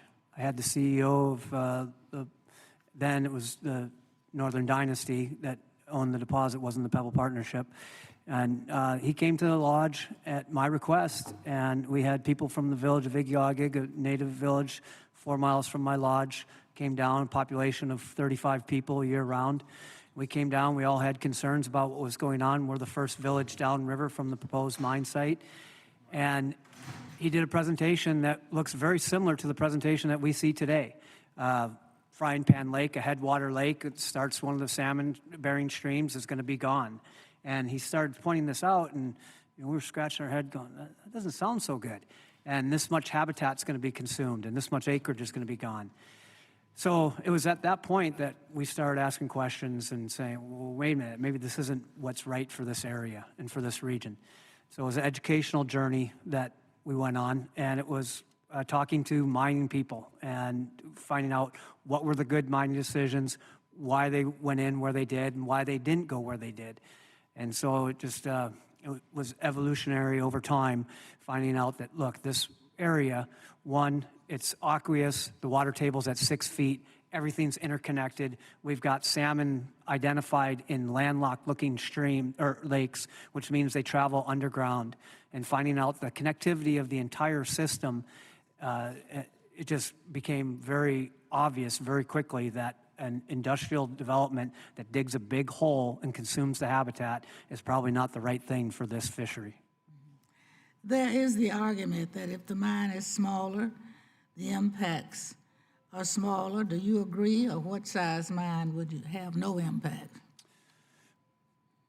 Ms. Congresswoman, it's hard to get to yes because of the sheer location, the size, and the scope of it. The Pebble Partnership has tried to put forth a mine plan that Mr. Collier thinks is permittable. I think that the strategy is not beyond anybody's reasonable assumption that as soon as this permit gets okayed, that they're going after the entire deposit. It'd be ludicrous to think that on a business sense, you're going to put in the capital infrastructure, the roads, the ports, the power plant, the extraction mechanisms to get to 1/8 of the deposit and leave 7/8 of the deposit in the ground. So it's very hard to get to yes on this. Thank you very much. Mr. Neva, you are a multi-generational family fisherman. If the salmon fishery was severely impacted, what would it mean to your family and to the community in Alaska or even the United States that depend on this fishery? The impact of the mine will be substantial to all fishermen in the Bristol Bay watershed. And we're talking about putting an open pit mine of the largest kind in the United States between the two largest salmon producing rivers in the world. I mean, we're only like 3 miles from Lake Iliamna and about 1.5 miles from the upper reaches of the Nushagak River system. It will have an impact on all fishermen in Bristol Bay. Okay, thank you very much. Thank you. Now, Ms. Hurley, can you talk a little bit about the area's importance to the Alaska Natives who call Bristol Bay the watershed home? Quickly. I'm sorry, I didn't catch the beginning of what you said. Talk to them. why this area is important to the Alaska natives. Yes, sorry. This is very important to us. This is a human rights issue. This is an indigenous rights issue. This is an environmental justice issue for our people. If our lands and waters are devastated, our people are devastated and can no longer exist. We don't have a choice. We have to fight this project for the survival of our people. Thank you very much. My time has expired. Thank you. I now recognize Mr. Boost from Illinois. Mr. Bust. Thank you, Madam Chair. Because I think that he has the questions that are vitally important to his state and where he represents, I'd like to yield my time to Representative Young, please. Thank you. And Mr. Collier, have you secured the necessary property rights permissions to develop the project? Yes, we have. You've talked to, that includes surface transportation, at surface transportation and roads that can be built? Yes, in fact, the two village corporations in Alaska, that's native government corporations that own the majority of the land in the lake in Penn Borough, where we are. So they actually support the project? They support the project, and they have entered into right-of-way agreements with us and contractual cooperation agreements. The reason I ask that question is I've heard that some people are claiming that they own the subsurface, and that would stop the road. That's not the law. That's not to the my law. knowledge. And these are native groups too. That's correct. That's good. Just out of curiosity, Mr. Borden, what do you do now? I retired from Rio Tinto in January this year, and I'm now running my own consulting firm. For mining? Yes, so far I've had 5 clients this year, 3 mining companies and 2 NGOs. Just curious. Rio Tinto's a pretty good operation. I think anybody disagree that this is a draft statement from the Corps of Engineers? Everybody agree to that or disagrees with it? Is it a draft? Yes. EPA is a draft too? We're all talking about drafts here. These are not final products. And I think everybody in that table, both sides, have made up their mind already. This is about science. I don't see much science here. Everybody, I hear you referring to the scientists. What scientists? Who were they, Mr. Lehman? Who were they? So the watershed assessment was done by EPA's Office of Research and Development in conjunction with Region 10. That was EPA's science office. You already made up your mind, didn't you?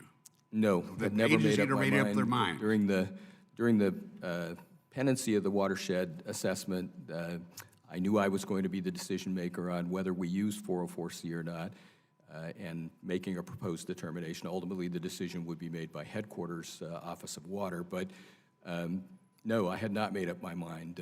I wanted to see what the science said. I wanted to learn more about the watershed, and that's what the process we did with those scientists informed me. What's your employment now? So I'm an attorney and policy consultant in Washington State. All right, I yield back. Thank you. I now recognize Representative Carvajal for 5 minutes. Thank you, Madam Chair. Ms. Costa, thank you for your testimony before our subcommittee today to discuss your concerns with the Pebble Mine project. From what we have heard today from you and some of the other witnesses, this proposed project poses a significant threat to the natural environment and commercial fishermen interests in Bristol Bay. You mentioned that in 2008, Tiffany & Company was one of the first jewelers to sign the Bristol Bay Protection Pledge and continues to oppose this proposed Pebble Mine project. Can you elaborate further on why a successful business like Tiffany would oppose a mining project like this? And 2, are there other businesses that have signed the Bristol Bay Protection? Thank you for the question. Yes, there are many other businesses that have signed on, many other sectors, and over 100 jewelers that have signed on to the pledge itself. And As I referenced, it's always been critical to us to make sure that we understand the origins of our supply chain because of what we're selling, our jewelry. But I think that it's even more critical now because consumers are demanding to understand the origins of their products, and it is upon us to make sure that we're sourcing responsibly, and we feel, simply put, that this is the wrong mine in the wrong place at the wrong time, and that's why we've stated that we will not source from Bristol Bay, from the Pebble mine, should it move forward. Thank you. Thank you very much. Mr. Chair, I yield back. Mr. Weber, if you would care to take 5 minutes here. Thank you, sir. I appreciate our colleague from Alaska's comments earlier about, that would be Congressman Young, that everybody on both sides seems to have made up their mind.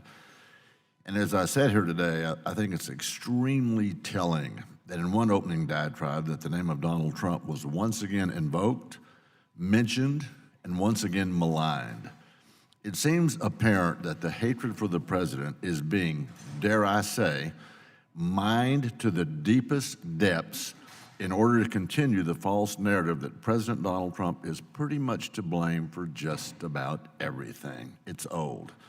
The actual depths that hatred is being mined to appears to be one of the deepest despair that President Trump will actually continue to do what he was elected to do. And as one of the Democratic members said in a televised interview, they're actually afraid that Donald Trump will get reelected. He has to be impeached. They fear that he might be reelected. They don't trust the American public to make the right decision. So I want to associate my remarks with Mr. Westerman when he was here and with Mr. Young. Why doesn't this committee focus on what we are here to do? And that is a highway bill, a water bill, and other priorities. Why don't we focus on actually helping build and sustain the good American economy that has made tremendous gains and gigantic leaps, dare I point out, under President Donald Trump? Why don't we? Oh, that's right. It might remind many Americans of what is already apparent, that the Donald Trump administration's agenda is actually benefiting America and Americans. Well, as Congressman Young said, follow the process in his earlier comments. Of course, he was referring to the environmental impact process that has been used for many a year, and might I add, long before President Donald J. Trump came along and took the reins and catapulted our economy into high gear. So why not focus? Why doesn't this committee focus on, dare I use the word, the best sustainable economy of arguably the last 30 to 50 years? Let's get to work on behalf of Americans to continue the process that has benefited the most people in this country in recent memory. Our citizens deserve no less. Now, having gotten that out of the way, I have some questions. I have 2 minutes and 24 seconds. Thank you, Mr. Chairman. Mr. Collier, you were able to, thank you, Mr. Woodall from Georgia, for allowing you to answer a couple of questions about maintaining their water, but I also remembered a remark by Mr. Borden that there was 99% of something that couldn't be done, and you kind of looked at him incredulously. Remind us what that was and what your answer was. He stated that the height of our tailings facility dam was in the 90-something percentile in terms of dams in the world, and that's just not true. It's about in the middle of the percentile, and there are a number of statements like that that have been made by Mr. Borden, including that the water treatment facility design here is unprecedented. That's a word with a technical meaning. It means it's never been done before. That's just wrong. And there are a number of those. And one more, while I'm kind of on a roll here, if I could. I'm particularly interested in Tiffany's statement that they won't source from Pebble Mine if we get our permit and we're built, particularly in light of the fact that Tiffany's took a position a number of years ago before the FEC, before the Securities and Exchange Commission, that they shouldn't be held to a particular standard in the conflict gold debate because they couldn't source gold. So if you can't source it, how are they going to, it's a publicity stunt to have done this. It has no meaning in reality. Tiffany's real contribution to this project was to contribute some money that was used by one of the NGOs to hire a woman named Ann Maist to do a number of studies that the Bristol Bay Watershed Assessment then relied upon. Ann Maist, in a action in New York, a RICO action in New York, admitted that she had made up her data and her conclusions in another legal proceeding. Was that in the deposition? Actually, she admitted it in order to be withdrawn as a defendant in the RICO action, but under oath in that proceeding. And just one more point. I've run out of time, but I hope I have a chance to make one more. Thank you, sir. Okay, well, thank you. I appreciate the chairman's indulgence, and I yield back. Just when it's my turn and I was about to yield as much time as I might consume, I turned the chair back over. You want to take over? I apologize for all the musical chairs. I had to vote in the Judiciary Committee, and that's why I had to go. But now I would like to recognize and thank you very much to our great Representative Garamendi for stepping in for 5 minutes. Thank you. I'm going to start in the 1860s. A Native American woman in the community in which I was raised said, and they came, and they cut down the trees, and they burned them. We would take the dead wood to warm ourselves. And they went to the hills, and they removed the rocks and filled the rivers. 150 years later, my part of California continues to resonate with the residue of the great California gold rush. In mid-1990s, Mr. Collier, you and I were both at the Department of Interior, and this project was proposed at that time. I had the pleasure of traveling as the Deputy Secretary of the Department of Interior to this area, spent nearly a week in the area looking at all that was going on, went down one of the rivers in a raft and flew over the Pebble Mine area. There are some places that are special. My part of California is no longer special. The residue of the mines are still there. The mercury is still in the river, still causing problems. And the floods occur as a result of the mining that took place. There's some places you simply shouldn't rip the rocks from the hills and fill the valleys. That Native American woman was correct. I'm sure this project could be built about 150 years from now when the miners have left and the residue of the mine is there. It will contaminate the rivers. It will contaminate the bays. And my daughter and son-in-law that have spent every summer in the Tick-Chick lakes will not see the salmon that are there today, nor will their grandchildren and their grandchildren. There are some places that simply should not be mined, and this is one such place. I'm familiar with this. I dealt with this in the 1990s, and at that time, Secretary Babbitt, who told me take care of Alaska, I did my best, and one of the things that we said should not happen is Pebble Mine. 24 years later, Pebble Mine should never happen. Not now, not tomorrow. There'll be another developer coming through with some great plan about how much money can be made. But I will tell you from my experience in California, my family's experience over 3 generations, 4 now, is that some places are precious, unique. This particular part of the world, the globe on which we all live, is really unique. There's no other place like it. The economic activity here is salmon, it's recreation, it's tourism, all of which would decline substantially if Pebble Mine and mines in this particular area ever come to be. And so today we hear once again, 24 years after I first heard it, about the potential profit to be made and the potential damage, not the potential, the real damage that would occur from that profit that could be made. And so we simply should say, no, not here, not now, not ever. Not here, not now, not ever. Some things should be left alone. I yield back. Thank you, Representative Garamundi. I now recognize Representative Weber for 5 minutes. Thank you, ma'am. Appreciate that. Mr. Niver, am I saying your name right?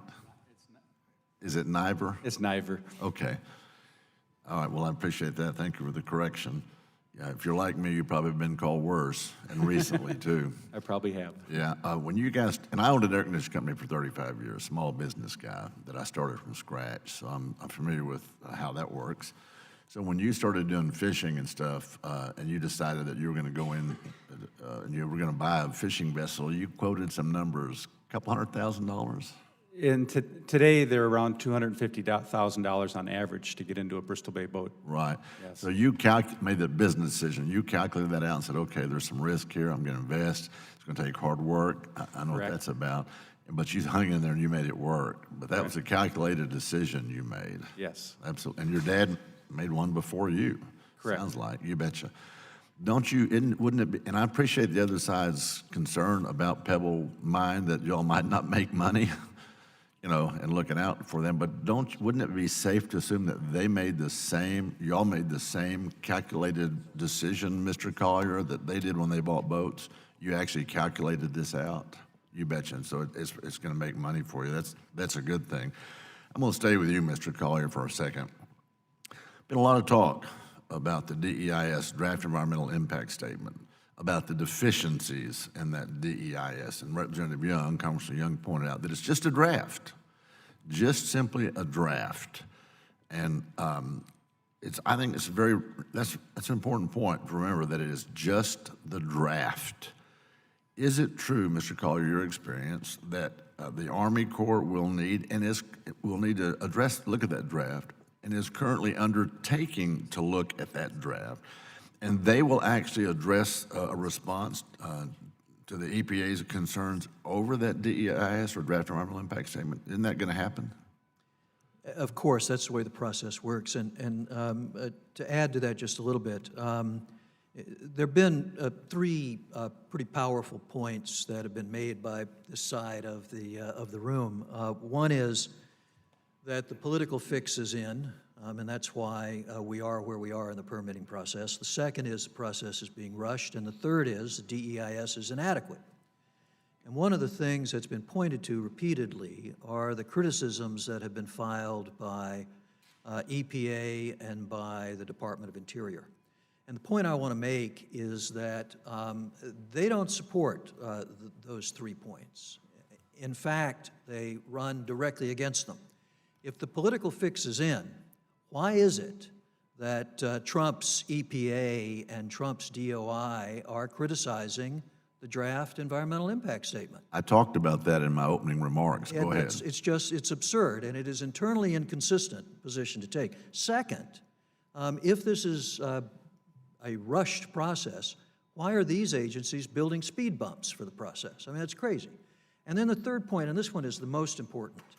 Now that these criticisms have been put on the table, it is incumbent upon the Corps of Engineers to address them and address them thoroughly. And if they don't address them thoroughly, then a court's going to throw this permit right out the door the minute it's issued. And so one of the things that's happened is that the process is in fact working, which was your original point. This is a draft. Criticisms have been put on the table, and those criticisms are going to be addressed, and if they're not adequately addressed, we won't be able to have our permit upheld when the courts review it. And isn't it also true that if for some reason after the draft is thoroughly vetted, that if there's a problem and the EPA is still not satisfied, they still have the ability to use their 404C authority? That's correct. That's a true statement. That's correct. So, let the process go forward, let it be thoroughly, after all, Wouldn't we want as much science, as much information as we can? Let the process go forward. Let it be vetted as nearly and as clearly and as thoroughly and in depth as it can be. And so I just thank you for being here, and I'm going to stop there, Madam Chair. I'm going to yield back. Thank you, Mr. Weber. I now recognize myself for 5 minutes. Thank you for all of you for coming here. And I just want to say, Ms. Hurley, I hear you loud and clear, and we are going to do everything we can in this committee to conduct the appropriate oversight of this project.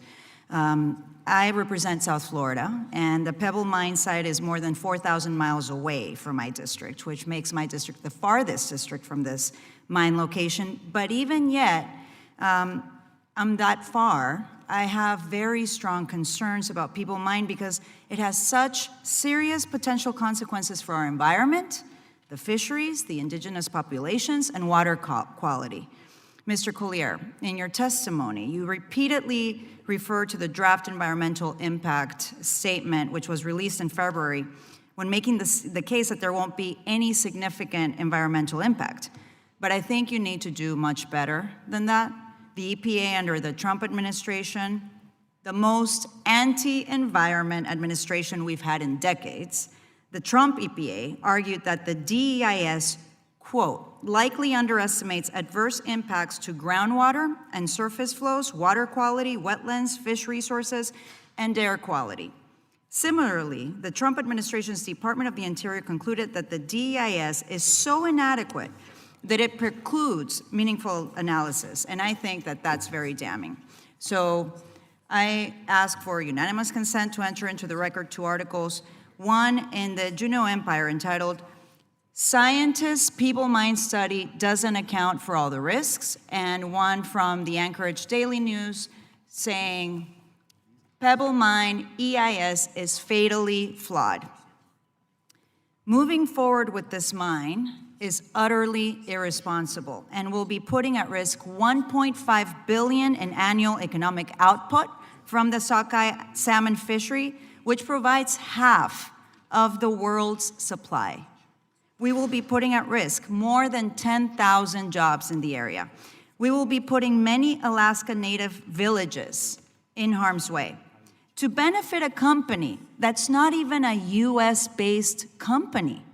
This is the epitome of carelessly putting profits over health and safety. And my first question, Mr. Collier, because I've watched you all morning rolling your eyes, listening to the concerns of the people that are actually living in this area. It was reported that if you were to get the permit by the EPA, a quick approval from the Corp, you will receive a bonus of $12.5 million. Is that correct? Yes, it is. Okay, thank you. Mr. Borden, the proposed mine would be operational for 20 years. After that, it would, in theory, be reclaimed. But that doesn't mean that everything goes back to normal. Can you just explain how the mine would cause damage, long-term damage, and the likely extent of the damage? Yes, I'm happy to. So the Pebble Limited Partnership has proposed some mitigation actions at closure which do lower some of the risks, such as returning the acid-generating tailings and waste rock back to the open pit. But a lot of the other water quality issues that will persist for decades to centuries to potentially millennia have not been fully addressed. For instance, there will be a water treatment liability of probably 5,000 gallons per minute that will persist for centuries after mine closure, coming from the pit high walls. There's a risk from the pit high walls failing, releasing billions of gallons of contaminated water after closure. Several of the relatively benign waste rock piles still produce water quality which is not suitable for release. All that water would need to be treated, and this could go on for decades and decades to centuries after the formal closure process. Thank you, Mr. Borden. And I've heard from the minority members on my left that we shouldn't be conducting this hearing. And I don't think there's anything more important than water. And it is our job to conduct this important oversight. Mr. McLaren, I'm troubled also by the recent allegations of insider trading. You're a lawyer, you're a former EPA official. Can you help us understand what secrecy rules the EPA employees must abide when it comes to forthcoming EPA decisions? So I can't speak to the current, state of facts, but I can say that leaking, decisions before decisions are made, and then having someone capitalize on those could very well be an insider trading problem with. Yeah, thank you. And just because we're short of time, I just don't understand why there's any other explanation as to why there was such a significant increase in Northern Dynasty stock trades shortly before the EPA's decisions to lift the protections for the area. And for that, now I'm going to... Should I respond to that? No, we're out of time. Thank you. So you make an allegation... Mr. Westerman, I now recognize you for 5 minutes. Thank you, Madam Chair, and I would like to give Mr. Collier a moment to respond. Thank you. Northern Dynasty has denied unequivocally, on the record, under oath, that we had any advance knowledge of that decision. Zero. That complaint was filed by Earth Justice, which has a record of filing complaints that don't have adequate factual basis behind them. And in fact, they filed one some time ago against Northern Dynasty that the Securities and Exchange Commission didn't even find credible enough to investigate. There is no factual basis whatsoever for that claim, and it shouldn't be treated as though it's factual just because it's filed. That's not the way things work in this country. And so I want to adamantly state that we had no such advanced knowledge at all of the decision, nor did we know what the decision was going to be. Thank you. I would also like to make note that we have not said this is not an important issue. As a matter of fact, this is my third term in Congress, and this isn't the first hearing I've had on the Pebble mine, not even the first hearing in not just this committee, but the Natural Resources Committee. There's been hearing after hearing on the Pebble mine, and we're actually now into the permitting process using the guidelines that Congress have established, that the agencies are carrying out. Mr. Collier, have you been granted a permit? No, we haven't. Have you been told you're going to get a permit? No, we haven't. So we're letting the process play out. You may or may not get a permit when the process is complete. That's correct. Can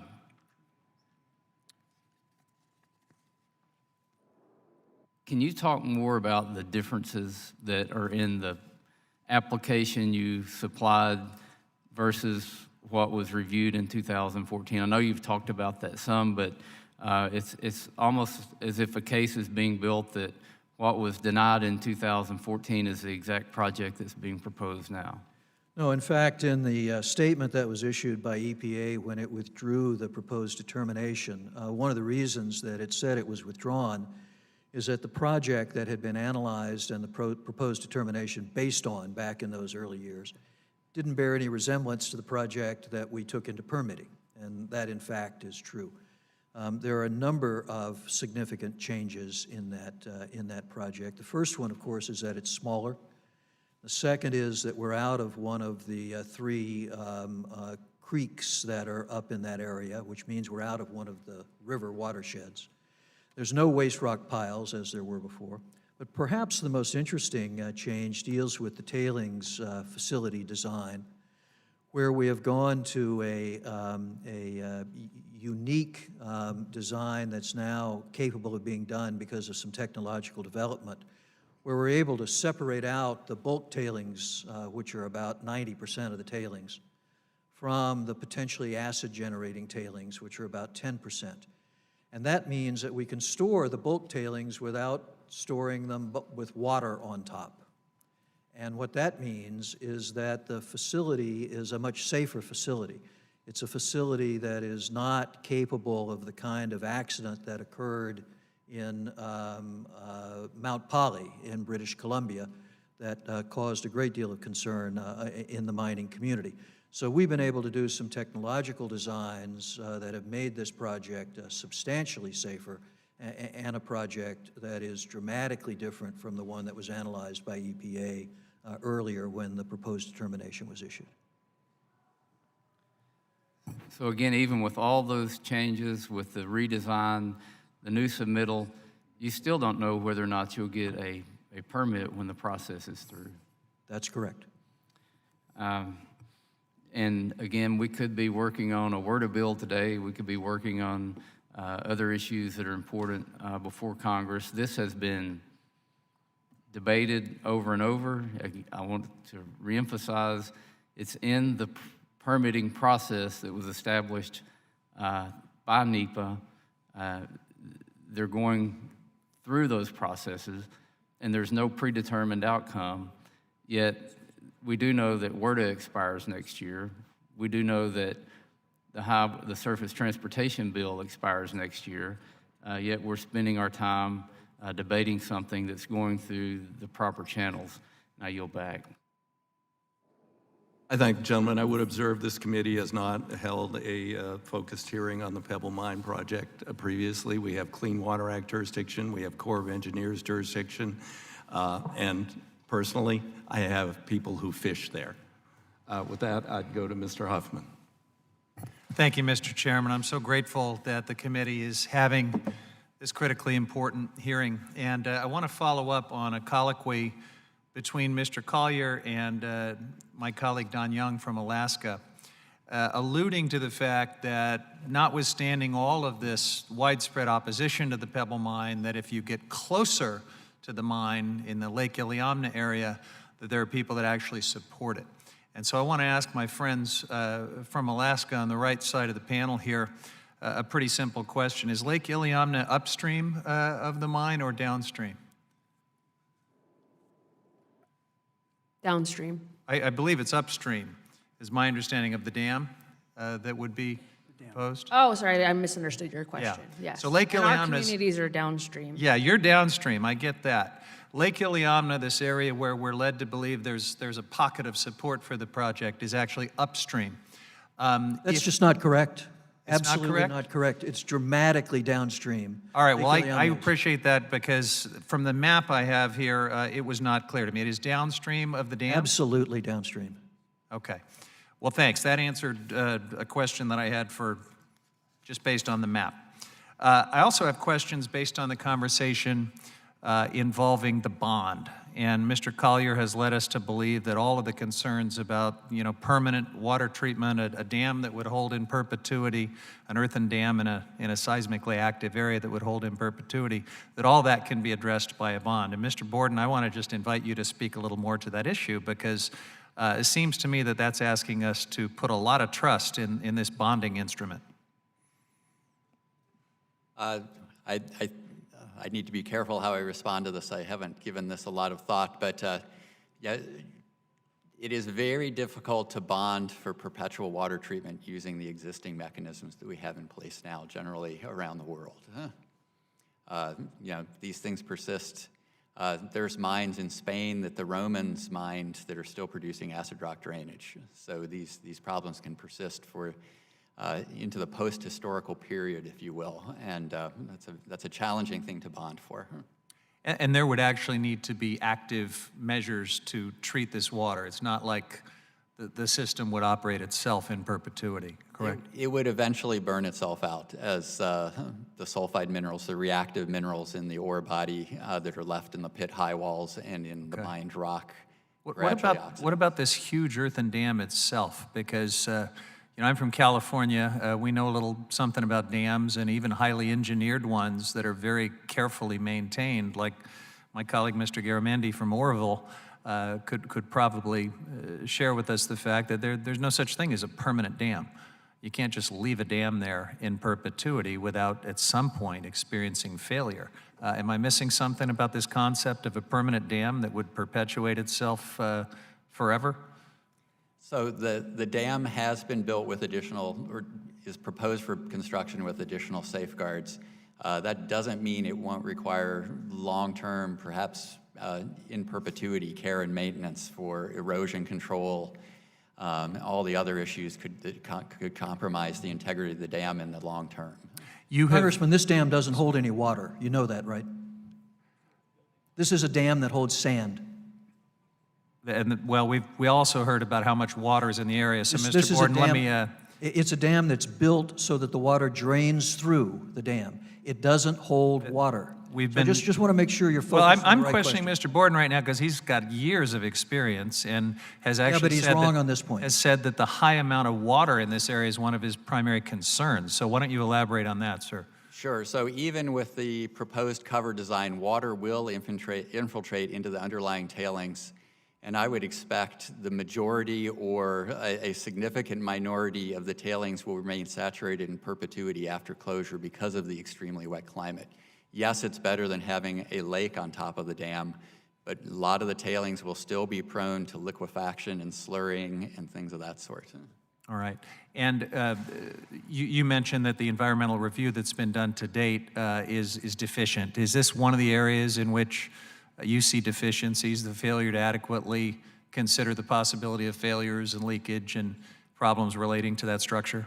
Yes, we're almost out of time, but the largest failure scenario looked at for that structure only released 0.004% of the tailings due to a pipeline break, 100 times smaller than 3 of the large tailings dam failures that have occurred in Canada and Brazil over the last 5 years. Thank you, sir. I yield back.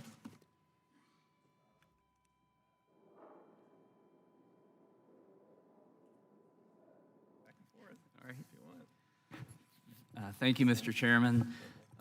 Ms. Costa, in 2010, in a letter to the U.S. Securities and Exchange Commission, Tiffany and Company stated that the company believes that it would be impracticable and extremely costly to attempt to trace the chain of custody to determine the mine or location of origin of the gold it uses in the manufacture and sale of its products.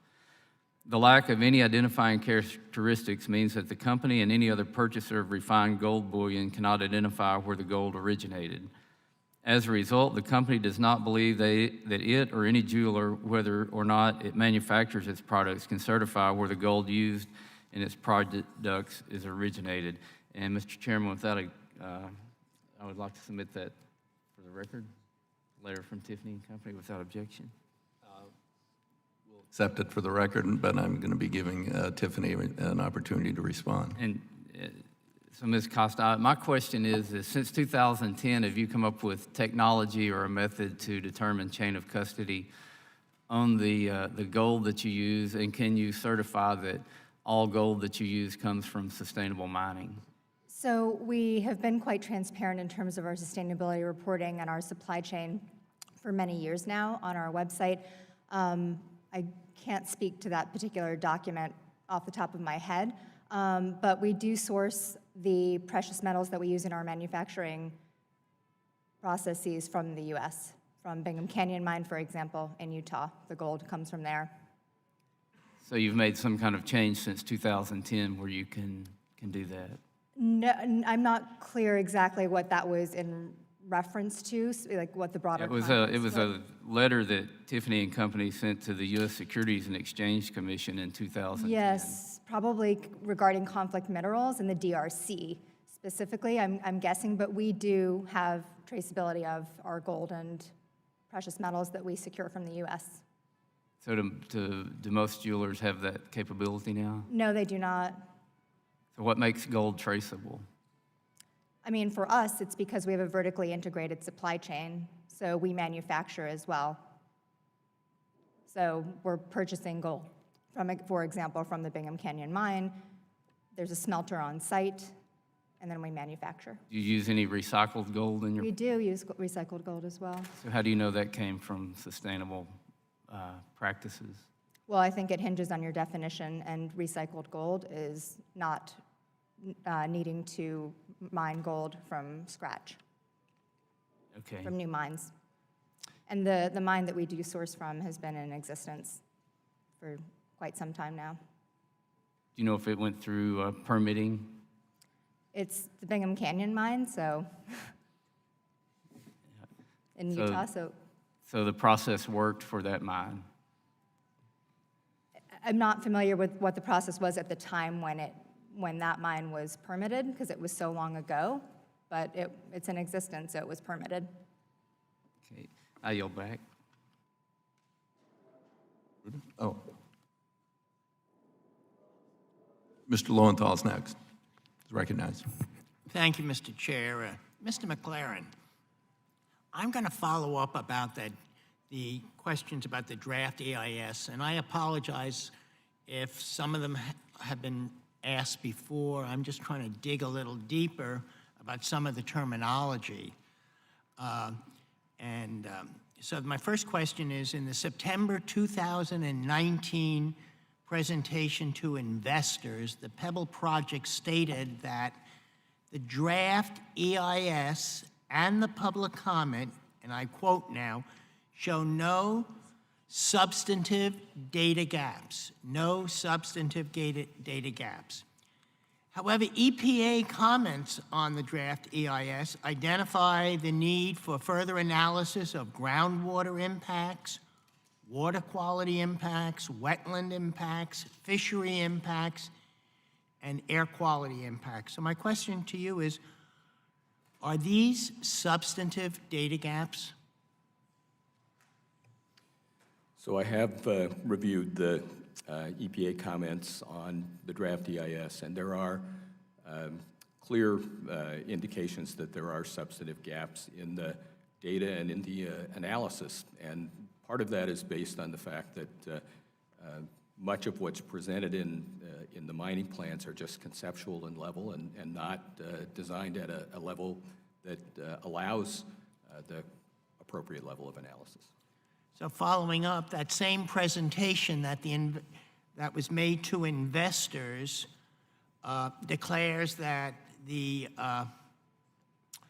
process that they went through, that it went through, identified no significant impacts that can't be mitigated.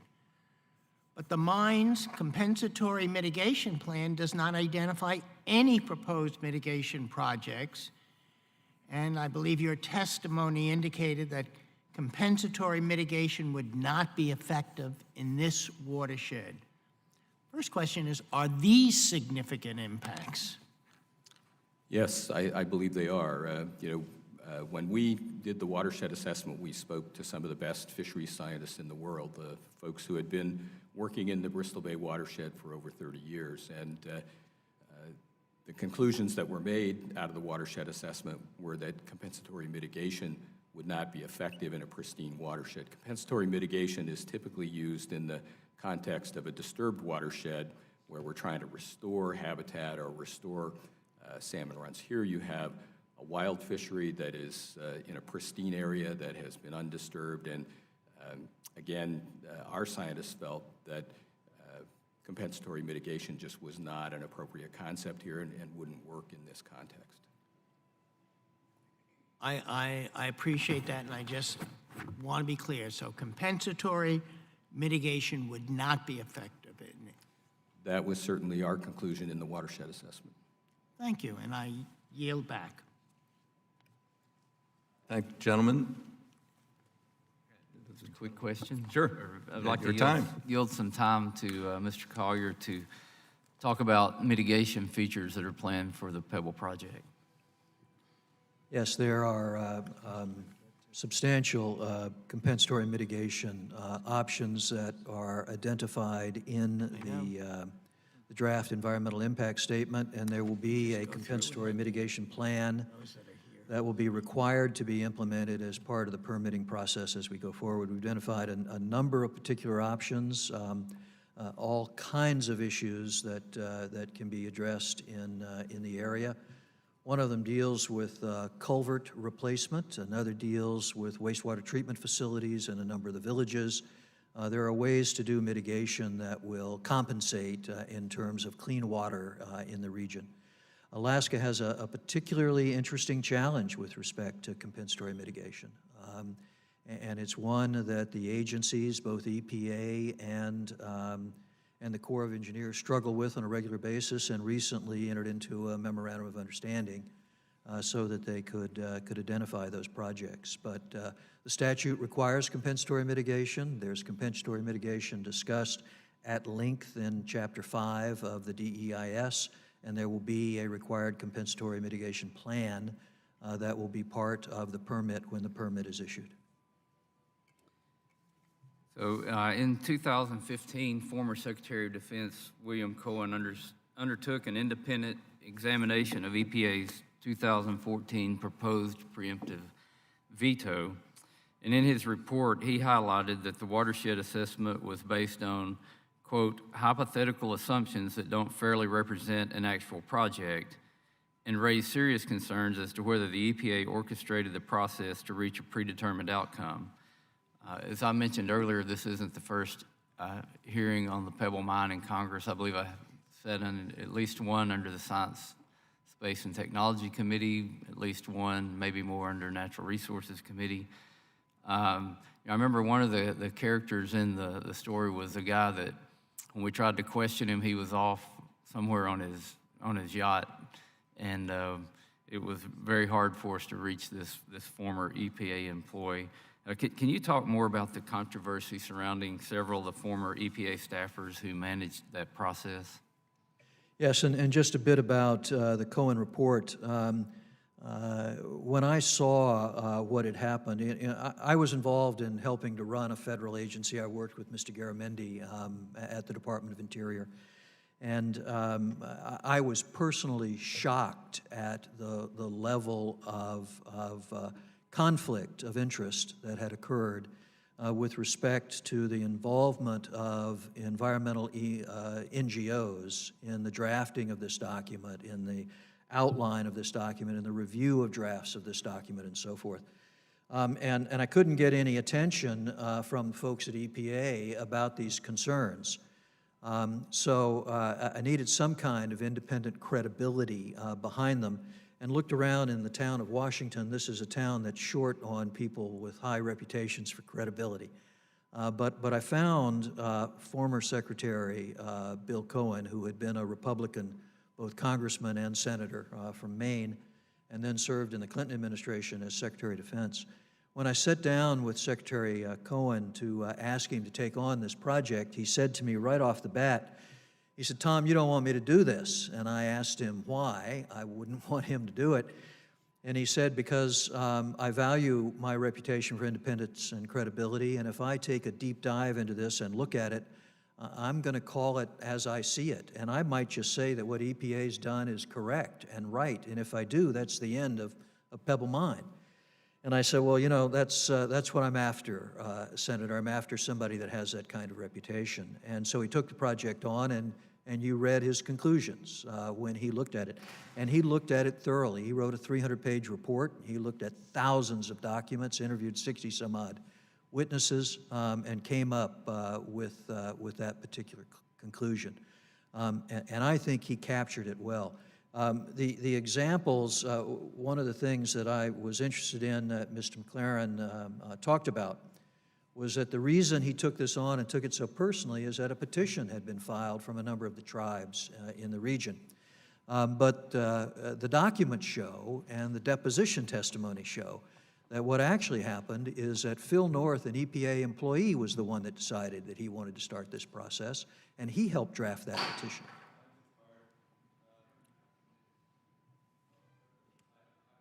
Note that we're wasting a lot of time on a document that has been withdrawn by the Trump administration. It's sort of like Trump obsessing over Clinton and Obama and Clinton and whatever. So I hope we don't waste much more time on that. It's been withdrawn. We have the current statements from EPA and Department of Interior saying that basically there is not sufficient evidence in the DEIS to substantiate moving forward, and it should be substantially revised. With that, I recognize Mr. Rauda. Thank you, Mr. Chairman, and thank you, panel, for joining us today. Mr. Collier, I want to talk a little bit about the process on how we got here today. The EPA and the Army Corps of Engineers have made decisions with regard to the proposed mining project that EPA scientists have flagged issues with the work done by the Army Corps of Engineers in their draft environmental impact statement. Yet despite these concerns, the EPA political leadership decided to allow your project to proceed through the permitting process. Additionally, the Army Corps of Engineers decided to release a draft scoping report, a completely unprecedented move that is not a part of the standard NEPA permitting process. Just 42 days into the 90-day scoping period for your project, this draft report was released publicly just days after your project lost its fourth major institutional investor and saw a rapid drop in your stock price. This atypical release gave your project a sense of momentum at a critical juncture, and this committee has a very little sense about how that decision to release that report came about. The government has refused to disclose its communications, and we want transparency as to how that happened. Mr. Collier, will you commit to producing all written communications between your companies or their representatives in the EPA and the Army Corps of Engineers from the last 2.5 years? I need to consult with my lawyers, but it sounds to me as though that's a reasonable request, and we would consider it. The committee would like to understand exactly what transpired, so thank you for your commitment to provide that documentation. Mr. My Collier, commitment was to consider it, and I will certainly do so. If it's not protected work legal product, is there any reason you can imagine why you wouldn't produce it? I've got to talk to my lawyers to find out, sir.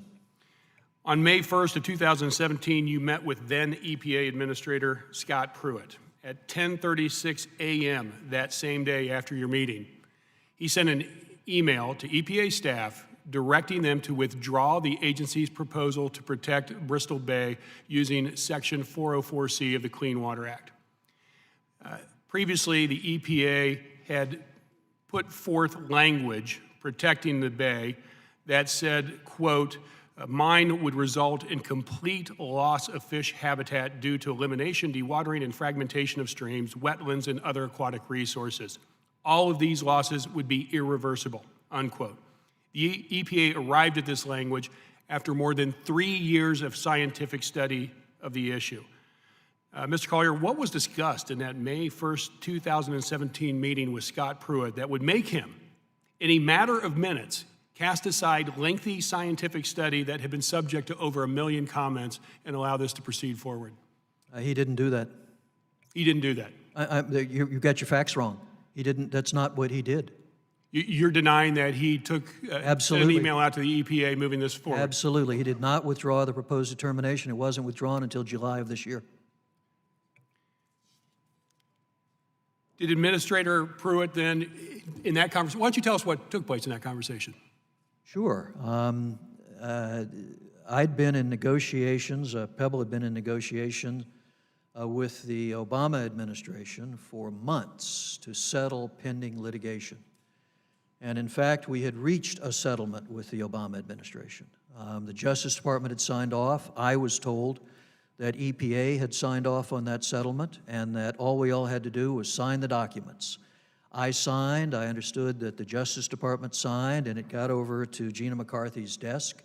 And for some reason, she reneged on what I understood had been an agreement that the settlement would in fact occur. Well, let me ask you this. In that meeting, you're saying that the email to move the procedure forward didn't happen until July instead of immediately after. Did he greenlight your project in that meeting? I'm saying that the withdrawal of the proposed determination didn't happen until July of this year. Did he greenlight the project in that meeting? He didn't greenlight the project at all. He gave you no indication of moving forward. He gave you no positive feedback. So you'd be willing to provide any information, any memorandums that you have? You just got your facts wrong. Talk to your staff. Okay. You are wrong on this. And you're happy to produce any memorandum and internal documents that you have that document that meeting? Again, I'll talk to my lawyers about what I produce for you, but you've got your facts wrong on what Mr. Pruitt did after that. Well, tell me, is this quote correct? That I believe that a lot of these environmental organizations choose issues in Alaska, they make them cause celebs so they can raise money around them, and they choose Alaska primarily because they don't have to suffer the backlash from the economic impact of the project being killed because no one gives a rat's ass what happens in Alaska, unquote. That's attributable to you. Do you? Yeah, that's my quote. Okay, thank you. I yield back. Would recognize that the question was whether Pruitt sent an email directing staff to withdraw immediately after he met with you, and I believe the answer to that is yes. He did send an email. It's true. It wasn't withdrawn until later because he got so much blowback. But it is true that he sent an email directing staff to withdraw after you met with him. Is that correct? That's not my understanding of what happened, Congressman. Well, I think your facts are incorrect. Right, thank you. Mr. Westerman, do you want to yield more time to CEO of the asset-less company? I would like to yield a little time to Mr. Collier if he would like to make a rebuttal. Yeah, what Mr. Pruitt and I discussed was a settlement of pending litigation. And it was a settlement that originally had been reached with the Obama administration. And people settle cases for all different kinds of reasons. I believed at the time that the reason the Obama administration was willing to enter into this settlement is because they thought they were going to lose the litigation that we'd brought, which claimed that EPA had not followed statutory law in terms of process to make decisions like this. And so we litigated that point, and we reached a settlement agreement.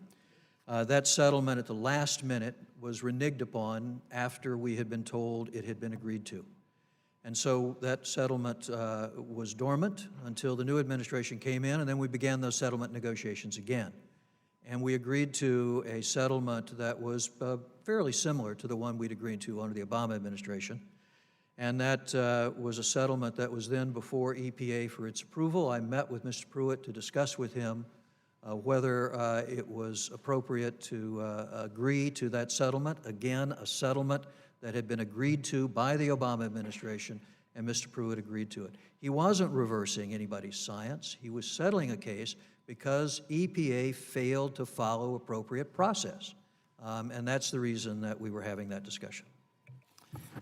And I have no more questions, Mr. Chairman, but I would like to say that, you know, the facts are that there's a process that's underway, a process that's been established by Congress. This is in the state of Alaska, a long ways away from the state of Arkansas where I live, but Alaska is a beautiful place, and we certainly want to keep it a beautiful place. I know that the world depends more and more on critical elements that are needed to make electronics, elements that are needed to make renewable energy components. A vast amount of those elements that we're relying on places like China to supply right now, and in disproportionate amounts we're relying on China to supply. So that's why we created processes, so that we can have a fair process to go through to determine whether we want to extract these resources from our country and from our states. And the facts are the process is taking place. There's been a draft EIS, there are comments. There's a lot of hurdles that still have to be overcome by Mr. Collier's company. At the end of the day, EPA still has veto authority under 404C. So I guess it never hurts to debate things in Congress, but why do we set up these processes and entrust the administration, the agencies to carry out the processes if we're going to, I guess, you know, Congress could pass a law to say you can't do this Pebble mine development, but are we going to do that with every project that comes along? It just seems to me like we're undermining the very stringent processes that we've put in place to deal with issues like this when, quite frankly, we have other big issues that we need to be dealing with, and I'll yield back. I thank gentlemen. I'll yield myself such time as it may consume. I will observe that next week we will do the first reauthorization of a wastewater SRF fund since 1987. At this point, your side has not agreed. I met with the ranking member last night. They wanted a much lower number, pathetically low. But then they also wanted some things that would impact the environment, and we've drawn a line there. So we'll see. I've asked the ranking member to consult with your side and see if that's where you're going to stick, and if so, unfortunately, we'll move ahead with that bill. We're also drafting a service transportation bill. We will do award a bill that was never scheduled to begin until next year. And we are very busy, and of course we have the MAX hearing coming up next week, so we are paying attention to business. I just go back to all this discussion about a fair process, and this can't be restated too many times. EPA's 2019, Donald Trump EPA says The DEIS, quote, likely underestimates adverse impacts to groundwater and surface flows, water quality, wetlands, fish resources, and air quality, end quote. And then it goes on to say, and this is footnoted, including the ability of the proposed water treatment plant to annually meet water treatment goals and water quality standards in perpetuity. That's a long time, perpetuity. Although I guess we heard from Mr. Borden, it might only be a few centuries before this stuff becomes less active. And then they go on to say, DEIS does not evaluate the consequences of a potential tailings dam failure, which of course depends upon the size of the mining operations, and recommends that a breach or failure scenario should be developed. Footnote, id. And then we have the sites here. Now that is Donald Trump's EPA, and we're saying this is a straight up good process. The Corps hasn't rushed this through. The Corps that's gonna hold a press availability afterwards to try and pump the stock back up, which probably fell during this hearing. You know, that's just extraordinary to me. And we are going to be, I think the Corps may be answering some very stern questions regarding this and disclosing documents regarding how they got to produce such a defective document. In addition, the U.S. Department of Interior, under Donald Trump, submitted comments suggesting the DEIS, as prepared, does not follow NEPA requirements and conventions for data inclusion or analysis for an activity of this scope and scale. They recommend the Corps prepare a revised or supplemental DEIS for public review. And we're talking about a straight up process here, and they're rushing this thing through with a minimal comment period. Seriously? We're saying this is normal? I guess this may be normal in this administration, but it's not the way the process is supposed to work, and that's why we're here today. Now, Mr. Borden, you made a statement that Mr. Collier contradicted, that it's virtually unprecedented. I think one of your figures was 99%, one was 90%. Talking about both the water treatment and dams of this size and the containment. And he said, no, there are lots of examples around the world. Now, Mr. Borden, I'd give you another chance to back down on that, and then we're going to ask Mr. Collier to list them. So I do want to clarify, it is unprecedented for flows of this volume to be linked with a water treatment plant of this complexity, which is what I had said earlier, but I just want to restate that. The tailings dam height is certainly, almost certainly in the upper 99% of those that have been built across the world throughout the history of mining in the world. Okay, now, Mr. Collier, regarding the water treatment, what he just stated? No, put the microphone, He's just please. wrong. Okay, he's wrong. Okay, tell me about your engineering background. I don't have any, but I've got a bunch of them that work for me, and I rely on them. That's great. They're all paid by the assetless corporation that you're representing before. Say, tell me this, Mr. Collier. Why did Rio Tinto, First Quantum Minerals, Anglo-American, and Mitsubishi all withdraw their support? And further, why has Northern Dynasty not taken an equity stake and exposed themselves to potential liability with your project? Instead, you have a shell corporation with no assets. Well, two questions. As to the first, I know most about the Anglo situation. That was the partner that was with us the longest. And Anglo publicly stated and assured us personally that the reason they withdrew was because of their own financial situation at the time, and that it had nothing to do with the Pebble project, and I think they would have, in fact, liked to stay in the project. And Mitsubishi, First Quantum, Rio Tinto, Mr. Borden worked for them for 23 years. I think Rio Tinto has a hell of a lot of assets out there. I believe that's the reason why they all withdrew. Really, Rio Tinto felt that this project was just that they're in such financial difficulty now that they couldn't participate? No, I think they withdrew because of reasons that deal with their internal management decisions as to where they wanted to concentrate their resources. At that time, Rio Tinto was beginning to concentrate more in iron ore and less in what we were talking First about. Quantum? First Quantum, because I think they were focusing instead on their project in Panama. Mitsubishi?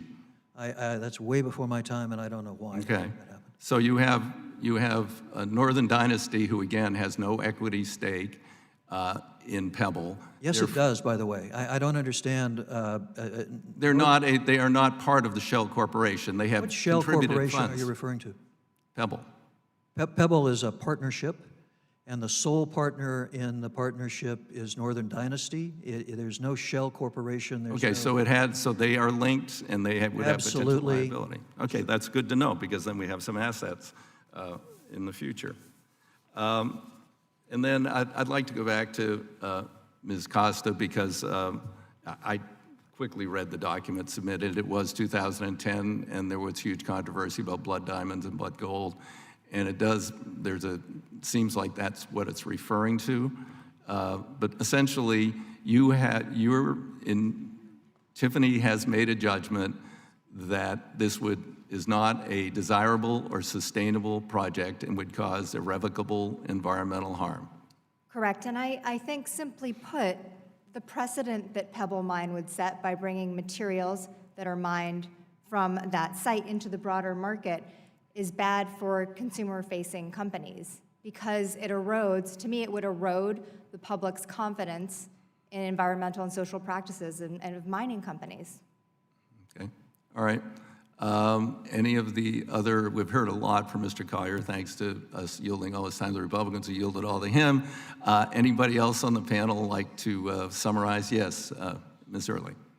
I'd just like to thank you for the opportunity. I'd like to clarify, I think there was a fundamental misunderstanding from the beginning that the Pebble Limited Partnership has total support around Lake Iliamna, and that simply is not true. To correct the record, there was a misleading statement made that United Tribes of Bristol Bay doesn't represent people around the lake, and that's not true. Non-Dalton, one of the closest communities to the mine, and Pedro Bay, those misleading comments, are really capture the company's dismissive attitude of our people's concerns.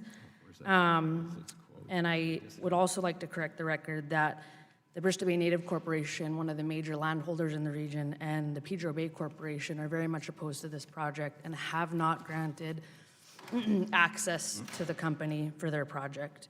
Lastly, I'll just say, that I'm so thankful to be here today. There is no guarantee that there is no risk. You cannot change the location and type of this mine. And I'm just so thankful that we are being heard, because the Corps is not listening. They have proved they're not going to listen, and we really need Congress to intervene and help the people of Bristol Bay. So thank you very much for having us here. Okay. Mr. McLaren. So I just want to refute a couple of things that Mr. Collier said. One is that the only independent review of EPA's actions in preparing the watershed assessment was completed by the Office of Inspector General. And the Office of Inspector General concluded that there was no predetermination and that we followed all of the statutory procedures and did the science in the right way. And because I was the decision maker, I want to state unequivocally that I had not pre-decided this issue until all the evidence was in. We did the scientific assessment so that we would learn more about the watershed, learn more about whether the petition should be responded to in the way we did, and it was not until the weeks after the watershed assessment was completed that we made those decisions. And there were two different administrators at EPA that were involved in the discussions around that. At the very end, it was Gina McCarthy. So I can state unequivocally that this was not predetermined in any way. Okay, thank you for clarifying that. I believe Mr. Huffman has one last question for the second round. I did. Thank you, Mr. Chair. We have had a great conversation about the impacts of the proposed Pebble mine, and I've learned a lot from this conversation, so thank you, including the significant impacts of even the downsized project that Mr. Collier describes. But it strikes me that we also ought to have a conversation about the fact that wouldn't be the end of the mining impacts in this area. And I want to ask you, Ms. Hurley, I would assume, given how wild this area is, that the lack of infrastructure is one reason why we don't have a whole bunch of huge mines in the Bristol Bay watershed. And I look at the project description here for this project, and it includes massive changes to the landscape, a new port and transportation corridor, natural gas pipeline, permanent massive changes to the landscape. And I'm wondering, what does that mean? Even if we can maybe mitigate the impacts of this one mine project, does this open the door to other permanent and far-reaching changes to the Bristol Bay watershed that we ought to think about before we start down that road? Most definitely. You know, I think anyone who's paying attention and knows about Bristol Bay issues knows that this would just be the beginning, that this would transform what is now salmon country for the entire planet into a toxic mining district. You know, when the Watershed Assessment was released, it mentioned 17 other active mining claims in the area. Today, that number has grown to over 25, I believe the number is. So when we're looking at this for generations, because this is where we come from, this is our home. This has the power to completely transform this place, and not in a way that anybody wants. All right, and I'll just ask Mr. Borden to follow up on that. As an expert in the mining industry, would the presence of all of this expansive infrastructure change the way mining companies look at the Bristol Bay watershed? What are the implications? Yes, I'd have to say once the infrastructure is in place, the transport infrastructure, power plant, ports, that's upfront capital that would not theoretically be needed to develop other mines in the area. All right, thank you, Mr. Chairman. I yield back. I thank the gentleman for that. And at this point, I'm going to ask unanimous consent that the record of today's hearing remain open until such time as our witnesses have provided answers to any questions that may be submitted to them in writing. And there was some discussion of that earlier. And unanimous consent that the record remain open for 15 days for any additional comments and information submitted by members or witnesses to be included in today's hearing. Without objection, so ordered. Again, I'd like to thank our witnesses today, and I would add, you know, you can tune in to the promotional, which is totally inappropriate, by the Corps of Engineers, which will be playing soon after this hearing, and I will be discussing that with the Secretary and with the Corps itself. I find it very inappropriate. With that, the committee is adjourned.